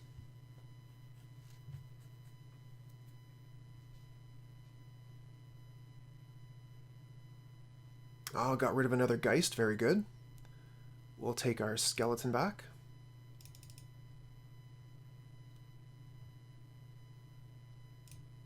I'll play it.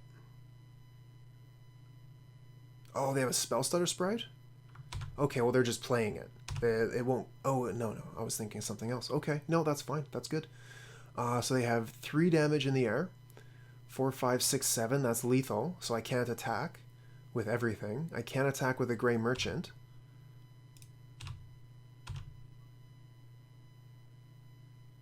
And if they block, they no longer have lethal, and if they don't, then I get the Monarch. They do block, okay? They no longer have lethal damage on the table.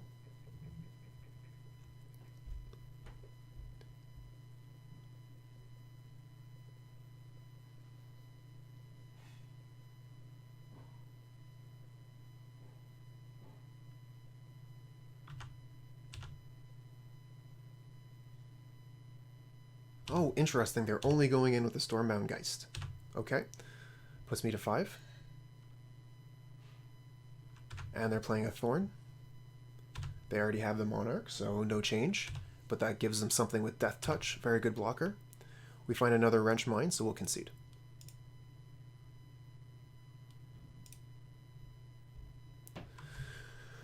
Alright, so I think that it was a mistake to take out the Chainer's Edicts, so we'll bring those back in.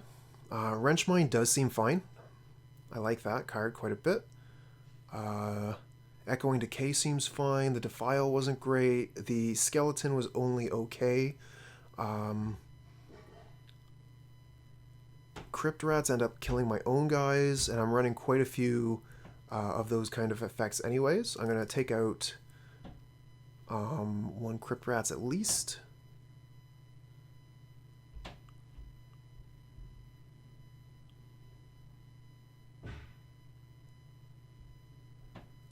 I think I'm just going to take out the skeletons.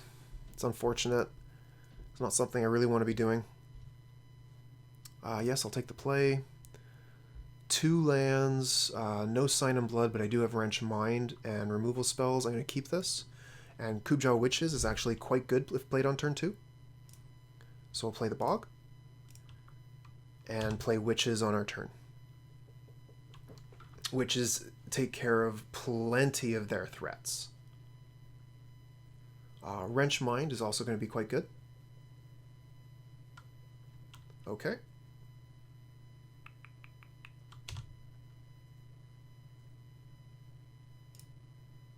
And we get a Sign in Blood.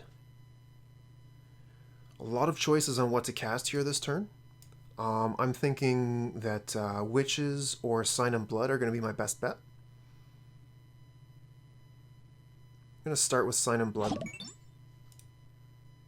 Oh, hey! Thanks, Pauper.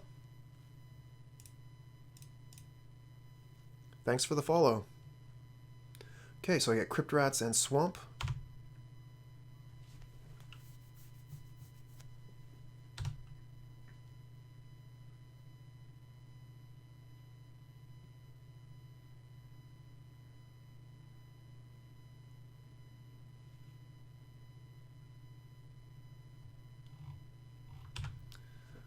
Okay, so they got the Ash Barrens going. They're getting another island.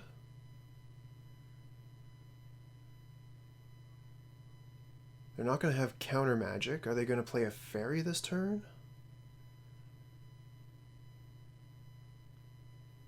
Okay, they're going to preordain. So, with everything as it is, I'm going to be probably casting my Witches on my turn. And wait to use the Wrench Mind when they have fewer cards in hand.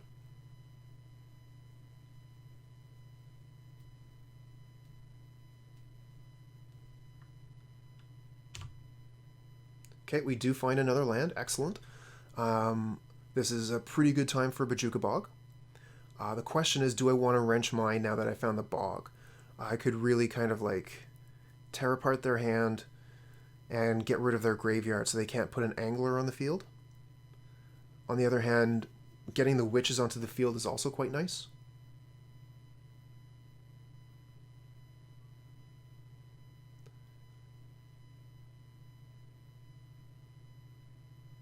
I think I'm going to Wrench Mine this turn.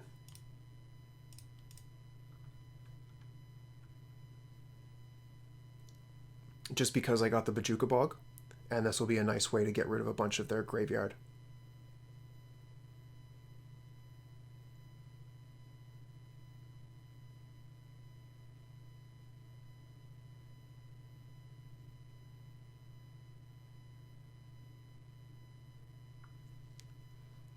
Okay, they get rid of Agony Warp and Ponder, and we'll get rid of their graveyard.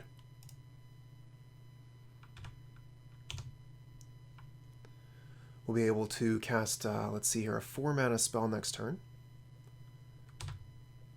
They are holding up mana now. Oh, fantastic, another Sign in Blood. Let's lead with the Witches. And that way, if that gets countered, we can Sign in Blood. It does not. Alright, let's try the Sign in Blood too.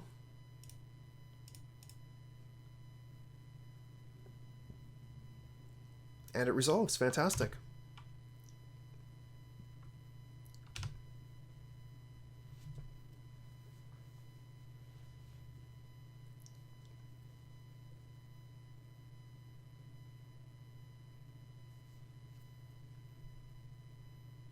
Okay, so they found their black mana. They're going to be able to start casting removal spells now. Okay, we found a land ourselves. So we have 3 cards in the graveyard, which means the Gurmag Angler costs 4 total. Defile is free, but they have no creatures. I personally would like to play the Chittering Rats this turn. So we'll start with an attack by the Witch. Looks like cast down. There's nothing we can do about that. And then we'll play Chittering Rats. This would be a card to counterspell if they have it. Okay. Now let's take a look at our graveyard again. There's 5, 6, 7 for Gurmag Angler.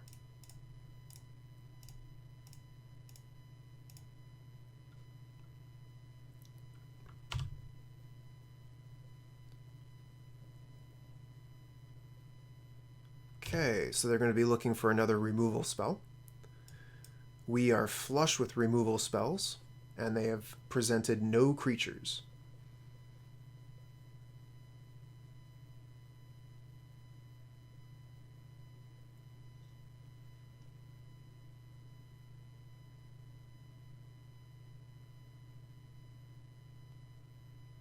Okay, so they put 2 cards on top, so they found removal spells. And here's a Fairy Seer, so I'm expecting to see at least 1 card left on top.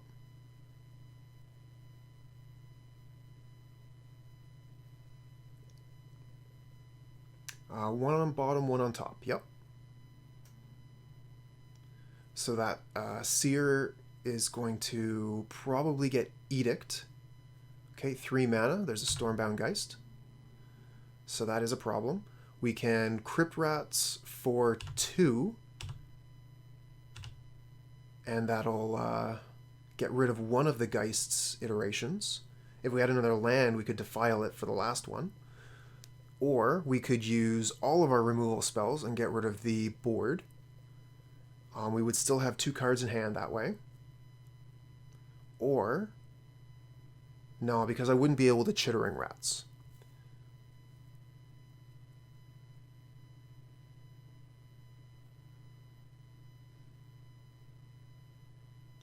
The Stormbound Geist cannot block the Gurmag Angler. So let's start with... actually, with the Geist not being able to block the Angler, the Crypt Rats is starting to look even better.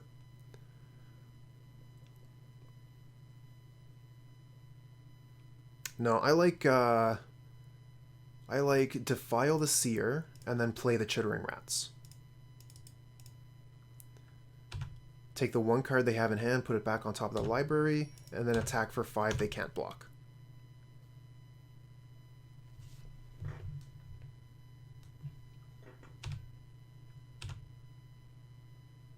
Yep, that makes sense. They're attacking because the creature cannot block. We find a land. Attack for 7. Okay, they do have cast down. We'll hit them for 2 instead. And I think I'll play the Crypt Rats while they don't have any counter magic, and hope to use it next turn. Okay, Thorn of the Black Rose, that works.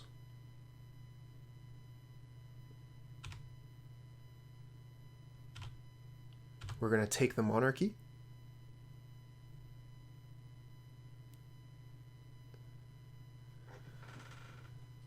So I'm curious on how I'm supposed to do this here. I want to keep the Crypt Rats and use it to get rid of the Geist entirely.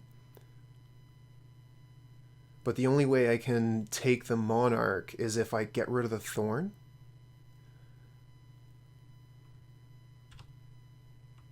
Okay, so we'll take the 2.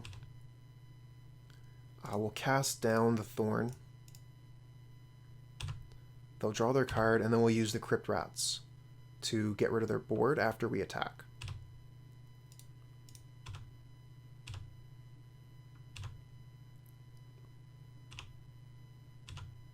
Okay, so we have to... Okay, how do I hold priority in Modo again? I think I hold the control button, right? Or is it the shift button? I'm going to take a second here and just double check. MTGO, hold priority.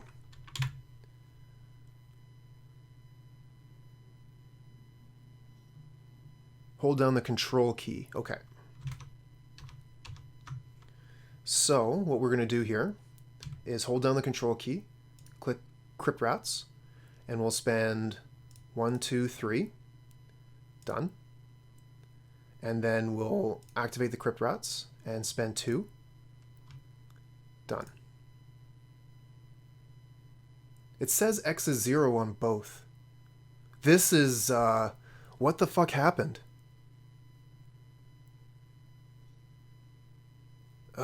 Punt.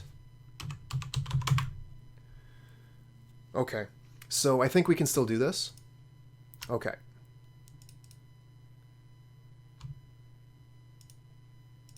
One, two, three.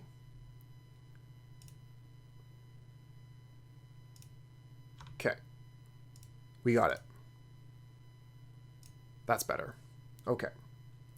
So it still worked.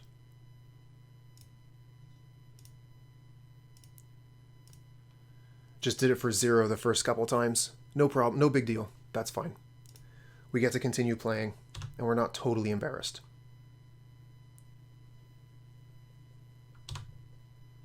Okay. Let's see if we can kill our opponent with a Sign in Blood. We'll start by cycling Suffocating Fumes. We get Wrench Mind. Would only take 1 card out of their hand. I think we just play the Thorn and pass.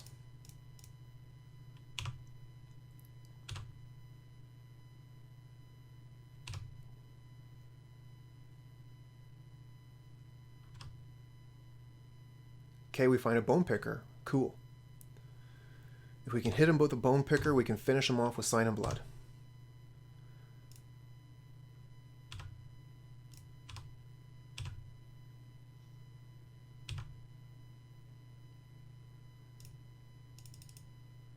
We'll go ahead and play the Bird for full mana. And pass back, draw a card. They have Spellstutter Sprite, that's fine, we can block it.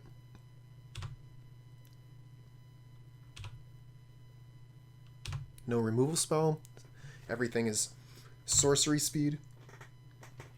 So they get the best card out of the top of their library. But we've already got lethal on the table, so it looks like our opponent probably won't let us win with Sign in Blood. Oh, maybe. Okay, they got Thorn. So they're going to be able to block something. They take the Monarch back. Okay.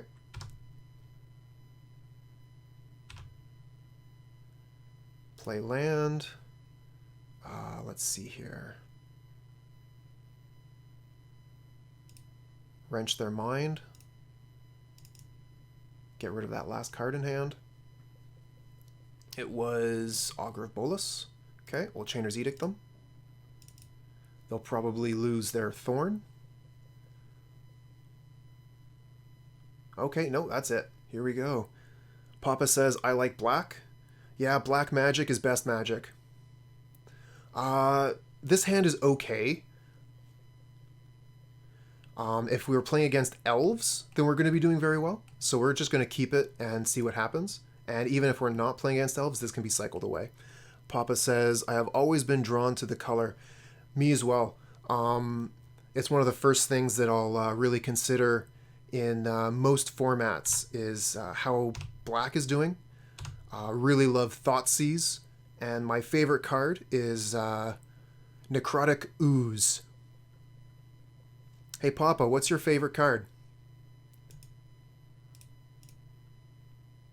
Okay, we're going to play the Skeleton.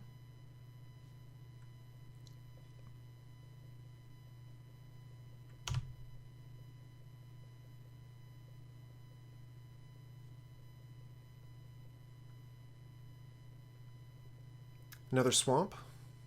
So this is very possibly the mirror match.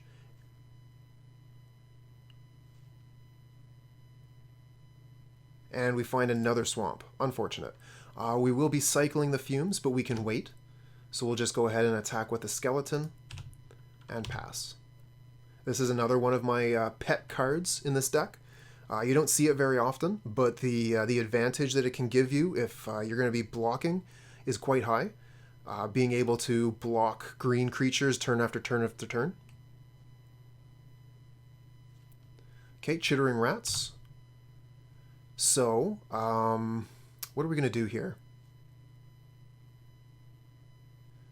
Okay. Papa's saying that they do a lot of drafting.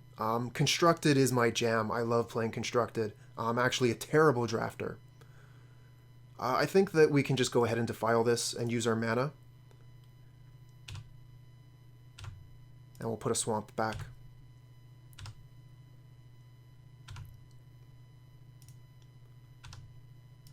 Attack for 1. And we're going to go ahead and cycle this immediately. We're not going to get any hits against the MonoBlack deck. Hey, well, draft is hard. Being able to put your deck together from limited resources is not an easy thing to do.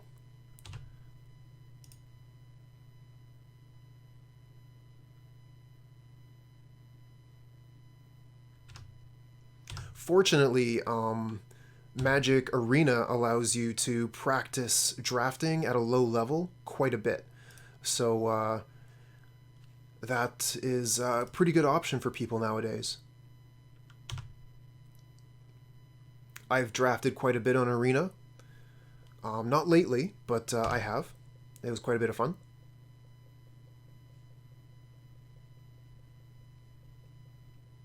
Okay, so they've hit 5 mana. They're ready for their Grey Merchants.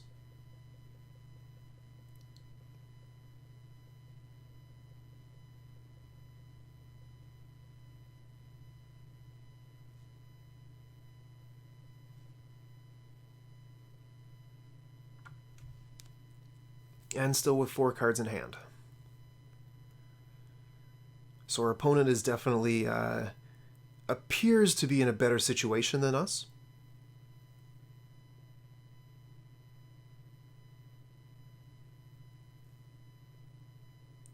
And playing those 2 Chittering Rats has set us back quite a bit. We would definitely like to see some rats of our own. Okay, they've got a Rager now.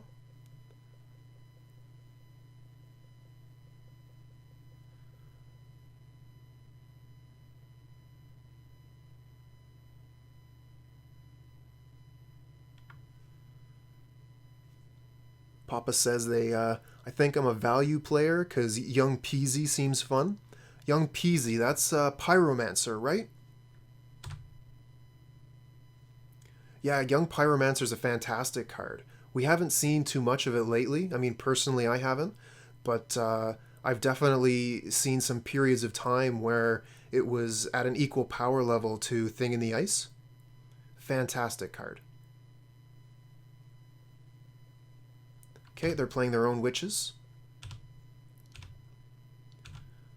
So they've got command of the board.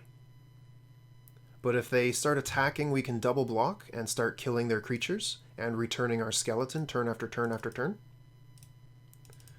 We're going to Sign in Blood to redraw. Oh, and we get Crypt Rats. Well, that's going to totally change the board. We can wipe the board with Crypt Rats next turn.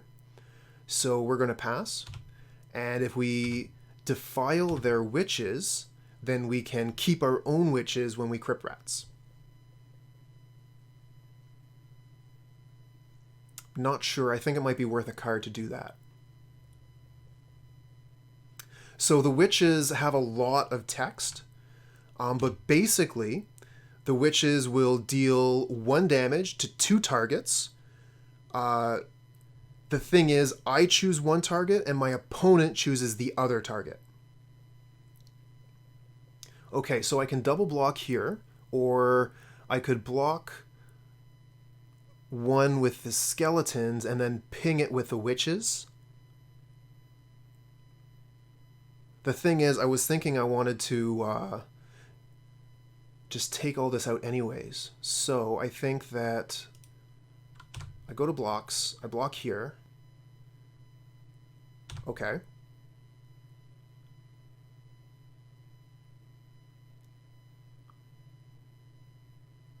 I'll take the 2, and then I'll defile their witches. And once their witches are off the board,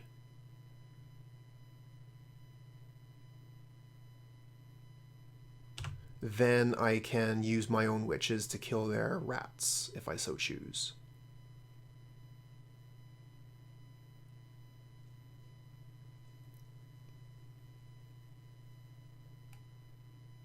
So yeah, here it is. Deals 1 damage to any target and 1 damage to any target of an opponent's choice. And there's the Bone Picker. Flying Death Touch for 1 mana.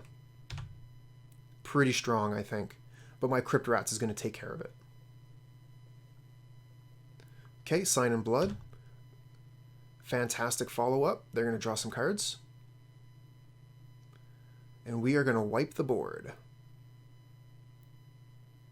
Chainer's Edict. Okay, so we're going to go ahead and use our witches. Actually, we don't need to use the witch, and that'll save us a little bit of life total. So we're going to start with Defile. Actually, cancel that. I think I want to kill their witches with my rat anyways, and we'll save the Defile for another turn.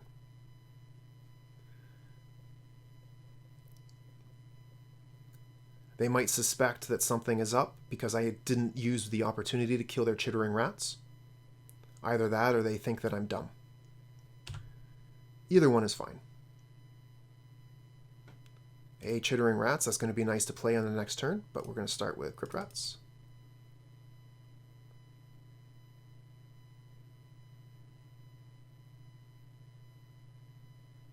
And then we can just wait for their combat step. Either that or until they activate witches. If they activate witches, we activate rats.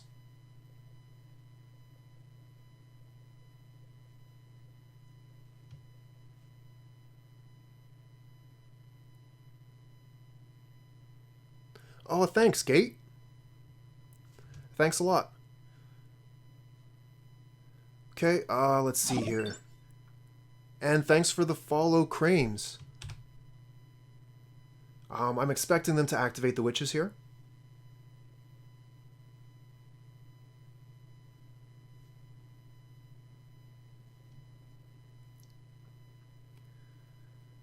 Yeah, there it goes. So we activate the Crypt Rats in response.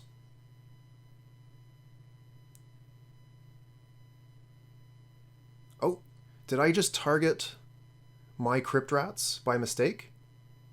I think I did. Okay, that's fine. We made a small mistake there. It's not going to cost us any life, but our opponent should be at 11.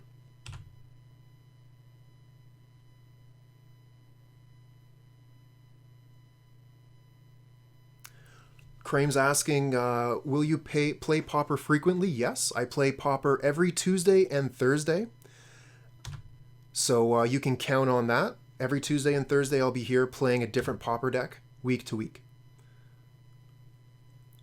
Okay, so getting the Monarch here is quite good for them. We're going to have to steal that back as quickly as possible. The Chittering Rats is going to get us a little bit of value back. And we're going to defile their Thorn so that they can't block. But if they manage to kill our Chittering Rats, then they're probably going to win. I think that I should actually instead get my Skeleton back and play it so that I have a second creature. And they have to kill 2 creatures. I don't care if they attack with a Thorn, that's fine. I can Defile it on my next turn.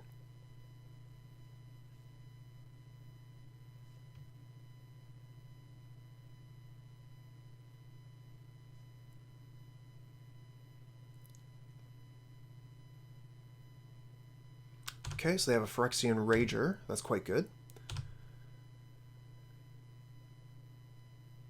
Need to find a way to get combat. Need to find a way to do damage in combat here. That's very important. Witch's Cottage, so they get to put something back on top of their library. What do they target?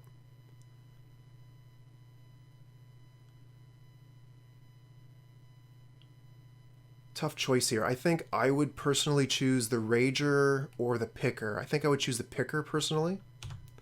Get a flyer down, especially with the Monarch being something that we're looking at.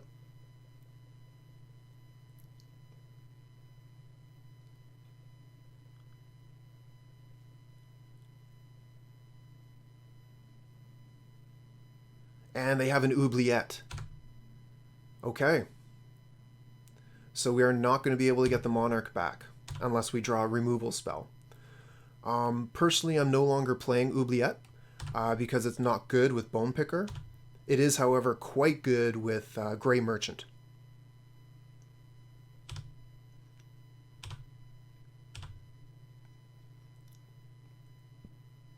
Okay, do we find second removal spell? We do not.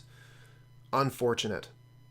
So we can Defile their Thorn and then trade with their Rager.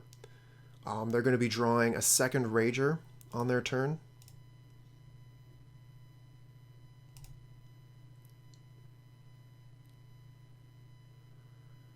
Okay. Unfortunate, but I'm not going to be able to take the Monarch back. They are going to block and trade here.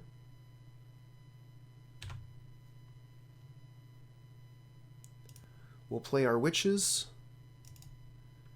and that's all we can do.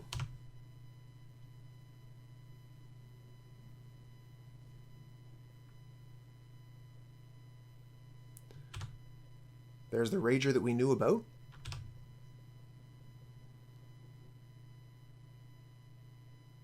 And they have Witches of their own.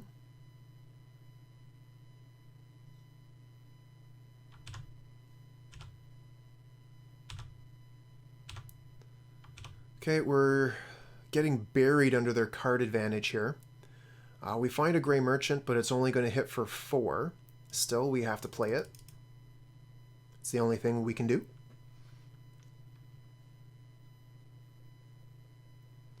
Seems like they might have a removal spell.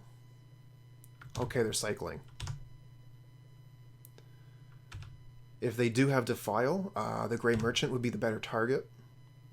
You can just wait, let it enter the battlefield, and when the trigger is on the stack, then you can remove it, and it will take the Devotion of the Grey Merchant off the table.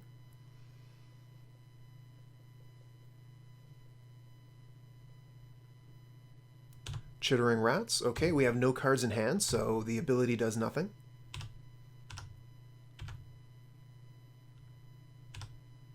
And they draw another card with a Monarch. We just need to keep on drawing non-lands here. We get a Thorn of our own. Okay. This is what we were really hoping to find. This is great news. We're going to play the Thorn, which lets us take the Monarch without combat. This is fantastic. So we are going to be able to draw a card. Hopefully they have no removal spells, and we'll be able to hold on to the Monarch for a couple turns. Regardless, we got at least one draw out of it. Looking for an instant removal spell here. Okay, they did have the removal spell. What do we get? We get Swamp. Womp womp. Okay, well they do have to present less than ideal attacks here. Oh, a Grey Merchant on their side. Well, that's really going to change things. That's a ton of value. That's 9. The 9 life swing. And that's not the way that works. 18 life swing. That's huge. That's why we play Grey Merchant, for triggers like that. Whew, 9 devotion. Really needed that removal spell there. Okay, they're going to attack with everything. If they don't attack with everything, we get to keep the Monarch. Yeah, there you go.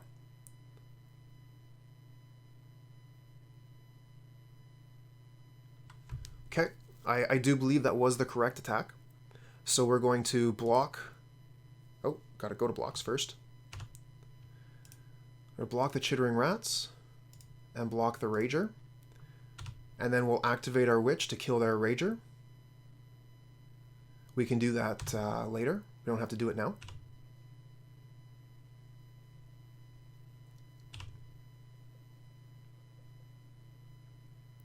But they've taken the Monarch back.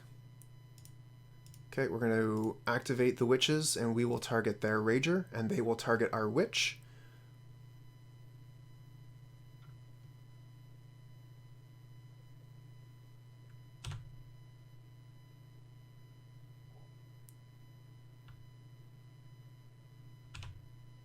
And we're back to the mercy of our top deck.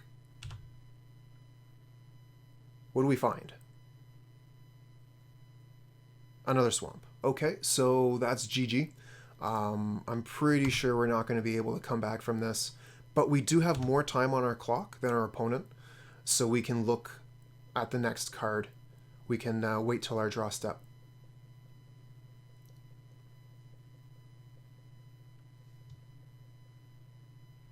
Oh, they sign in blood. They have so many cards.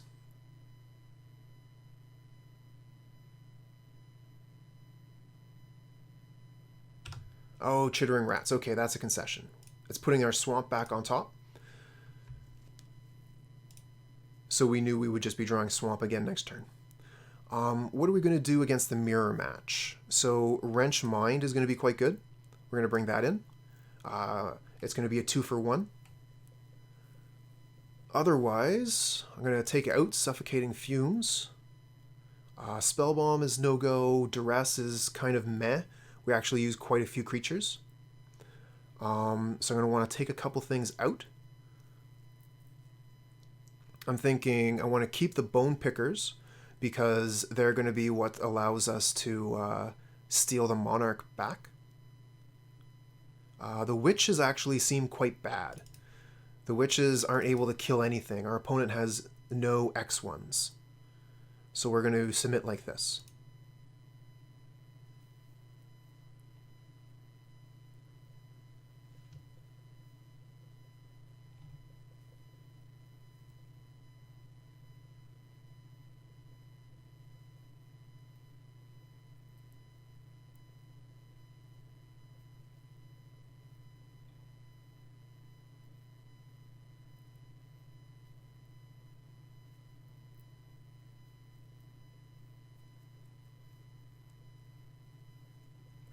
Okay, we just got to wait for our opponent to decide how they're going to how they're going to sideboard. And this is our last match. So after that, we're going to be taking a quick look at the deck, discussing things that I might want to change, and finishing off there.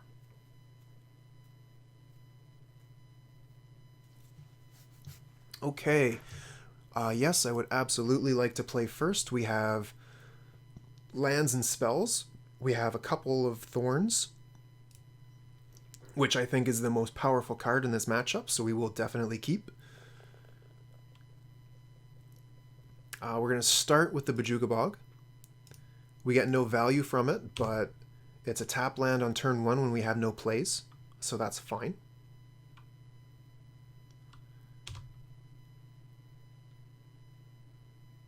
Looking for Sign in Blood here would be ideal. Okay, we'll just pass.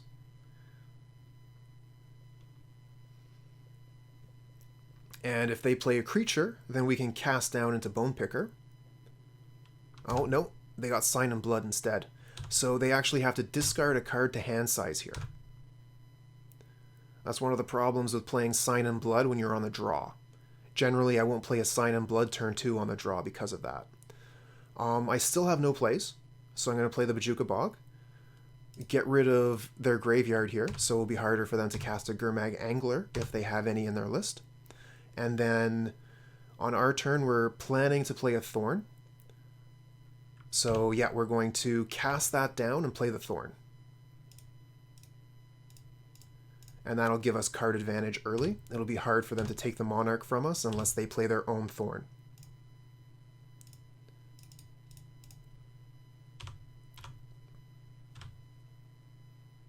Ah, fantastic. More removal.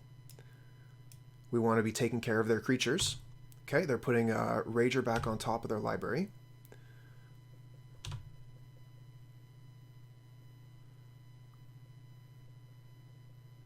Do they have... They do have their own Thorn. Okay. So we're going to kill that and play a Bone Picker. If we get land, we get to do everything. Okay. So, we have 3 swamps. So we can go Defile, Bone Picker, Chittering Rats.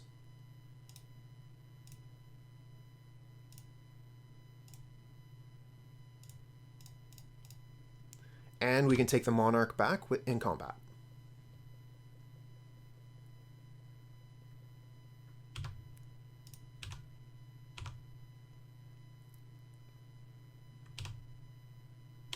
So that seemed like a very good turn for us.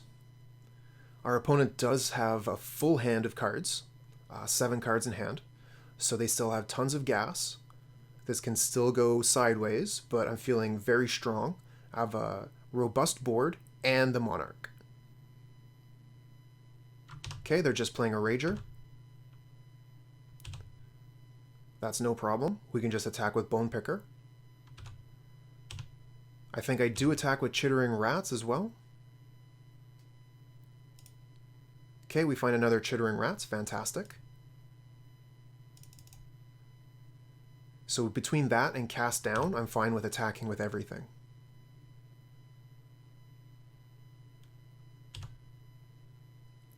They can trade with the Chittering Rats, which is fine.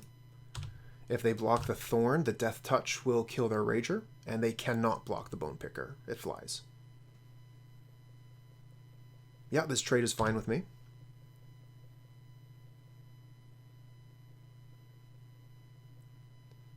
And we'll move to the end step and draw a card.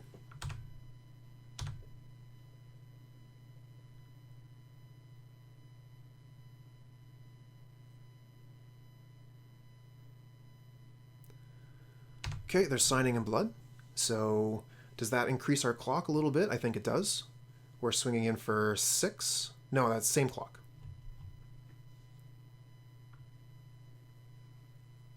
So that makes quite a bit of sense for them to play the Sign in Blood where the clock is the same.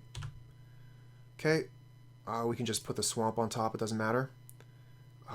We know what's on top, so end of turn, we're going to cast down the rats. And we'll attack for 6.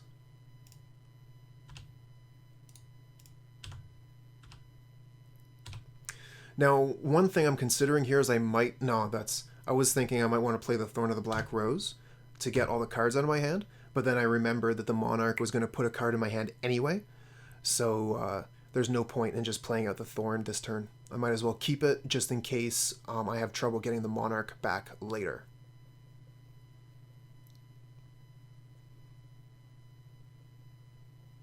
I am a little bit surprised they might have had an opportunity to make legendary creatures in Pauper in common by making the Monarch style creatures legendary. Thorn of the Black Rose kind of seems like an important title, but I mean there definitely could be multiple Thorns, right? Okay, they're at 1.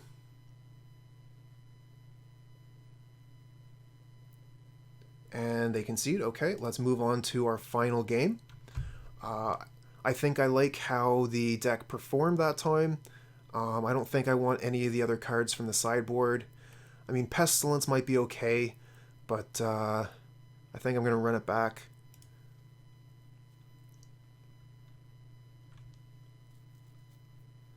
We are going to be on the draw this time, which is going to make it awkward.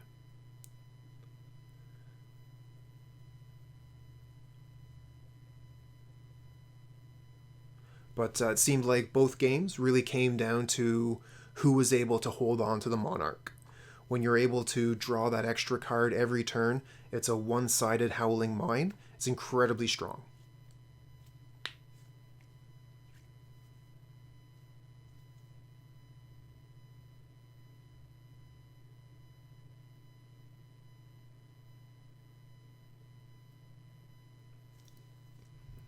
Okay, here we go again.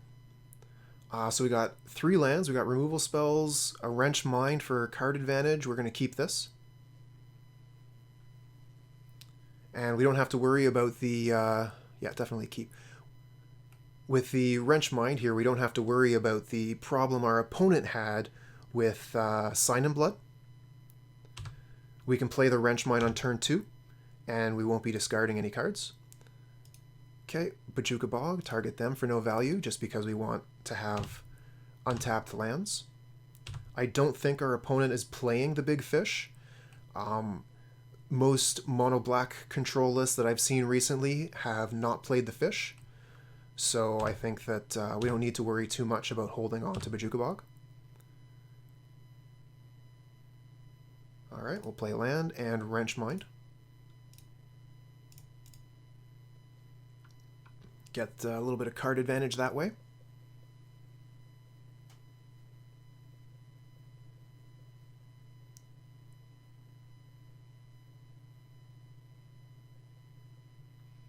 Fantastic.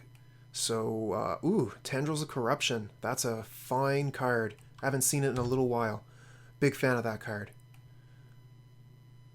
Kills creatures and gains life, which is a very important thing from the mono-black control side.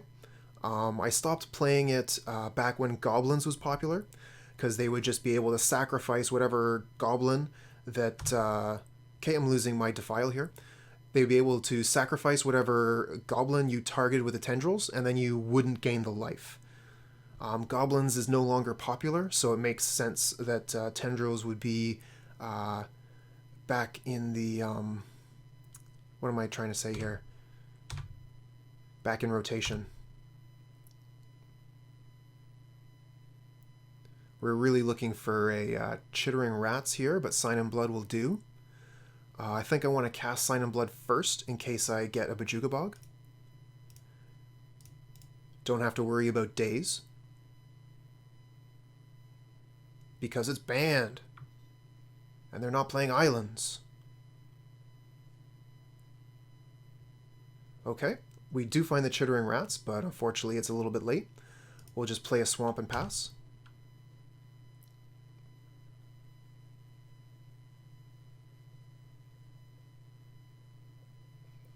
We're getting pretty close to being able to cast our fish. Oh, and they miss a land drop. This is huge for us.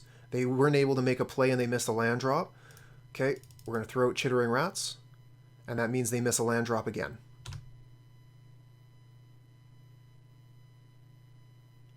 That's a really big play for us. Okay. And pass. And they don't have a removal spell either. Fantastic. Oh, they do. Interesting.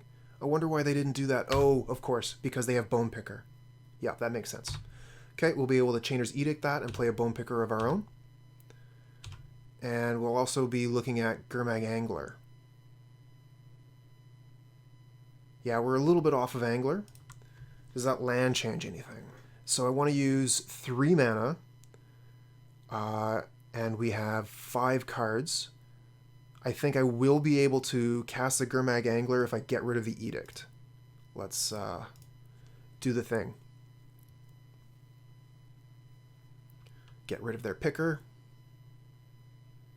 Play our own. 5, 6, 7. Okay, and then we'll play the Gurmag Angler. Shame to lose the Chainer's Edict, but I think that it's worthwhile to get the zombie fish on the board.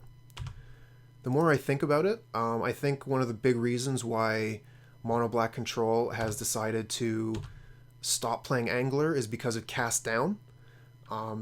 It's just the perfect removal spell in this format, so it'll be very easy for the opponent to take a Gurmag Angler off the field for 1 card and 2 mana.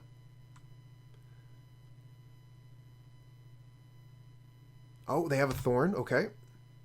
So they're going to be able to hold on to the Monarch for a minute. Let's hope we draw a removal spell. We do not. Unfortunate. Play Grey Merchant. And attack with Gurmag Angler. We're going to lose it. Because they're going to block, and it has Death Touch.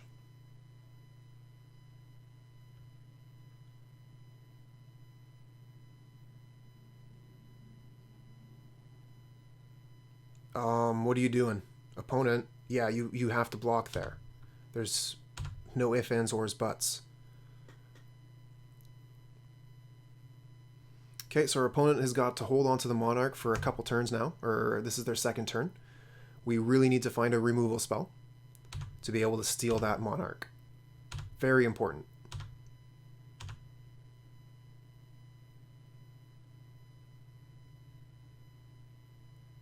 Oh, Bojuka Bog. Unfortunate. Okay. We don't get it.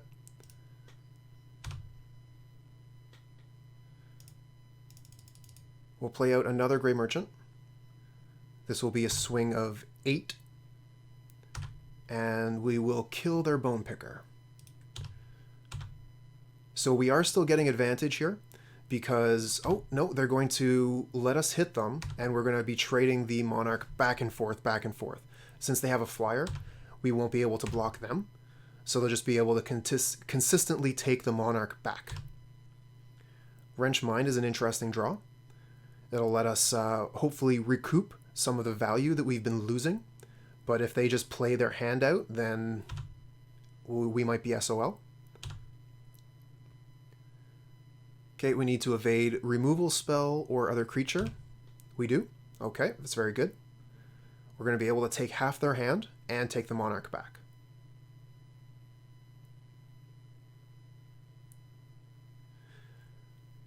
Now, they might consider double blocking as well, but that's something they can only do if they hold the Bone Picker back, in which case we don't have to attack.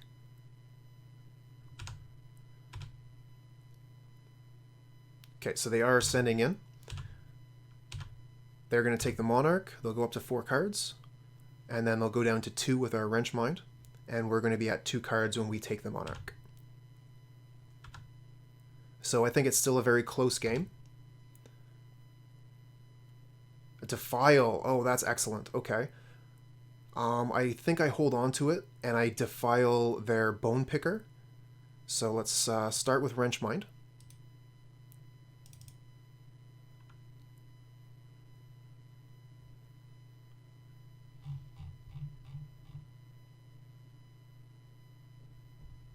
No legal targets. I was just taking a look here, and it seems that... oh, okay, they got a Defile. They're going to be able to... They don't... Oh, no, that's right, because these are swamps. Okay, yeah, that's fine. They'll lose 2 cards, and then I'll Defile their Rager and take the Monarch back. I think it's more important to take the Monarch than to kill their Bone Picker.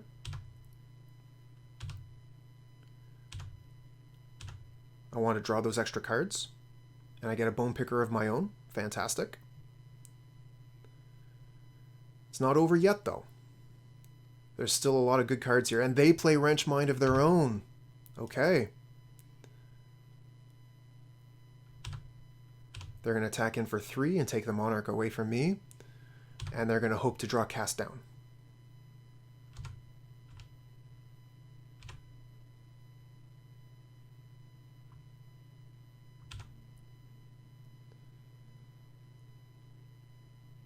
Okay, no Cast Down yet, but they don't have to do it yet. They can wait.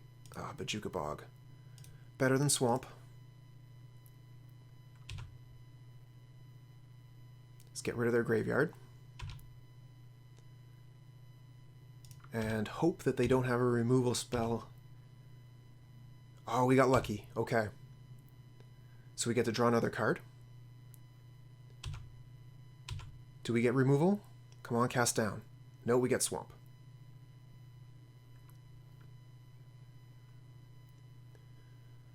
Chittering Rats here would be pretty good for the opponent. Removal spell would be pretty good. They have something. Sign in Blood. That's good for us. Puts them in lethal range. If we draw Crypt Rats, they're dead. If we draw Sign in Blood, they're dead. Oh, I really hope we draw Sign in Blood. That would be great. Just a fantastic way to end the stream.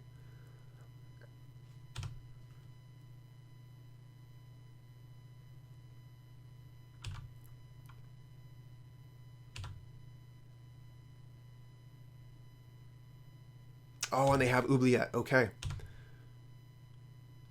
Really looking to draw Sign in Blood exactly.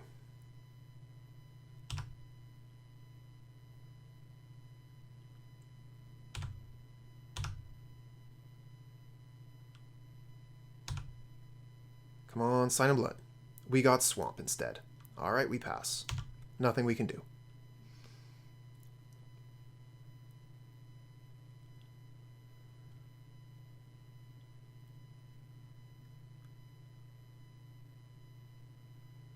Okay, our opponent is just going to start taking over the game here. We've got a couple turns to find Sign in Blood. Are they putting in the Ninja? Yep. This doesn't matter. We don't care about discarding Swamp. If we had a card that was important, we would have used it. Okay. Sign in Blood, please. We find Thorn. That's quite good. We'll take the Monarch back. Thank you very much.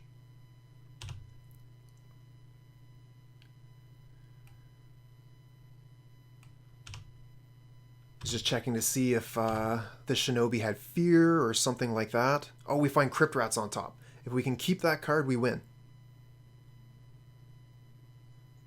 So we do want to block. Okay, they take the Monarch back. This card would actually be better on top of our library, which is kind of funny. Okay, we win. We just have to make sure we block the Shinobi. And they don't attack. Whew.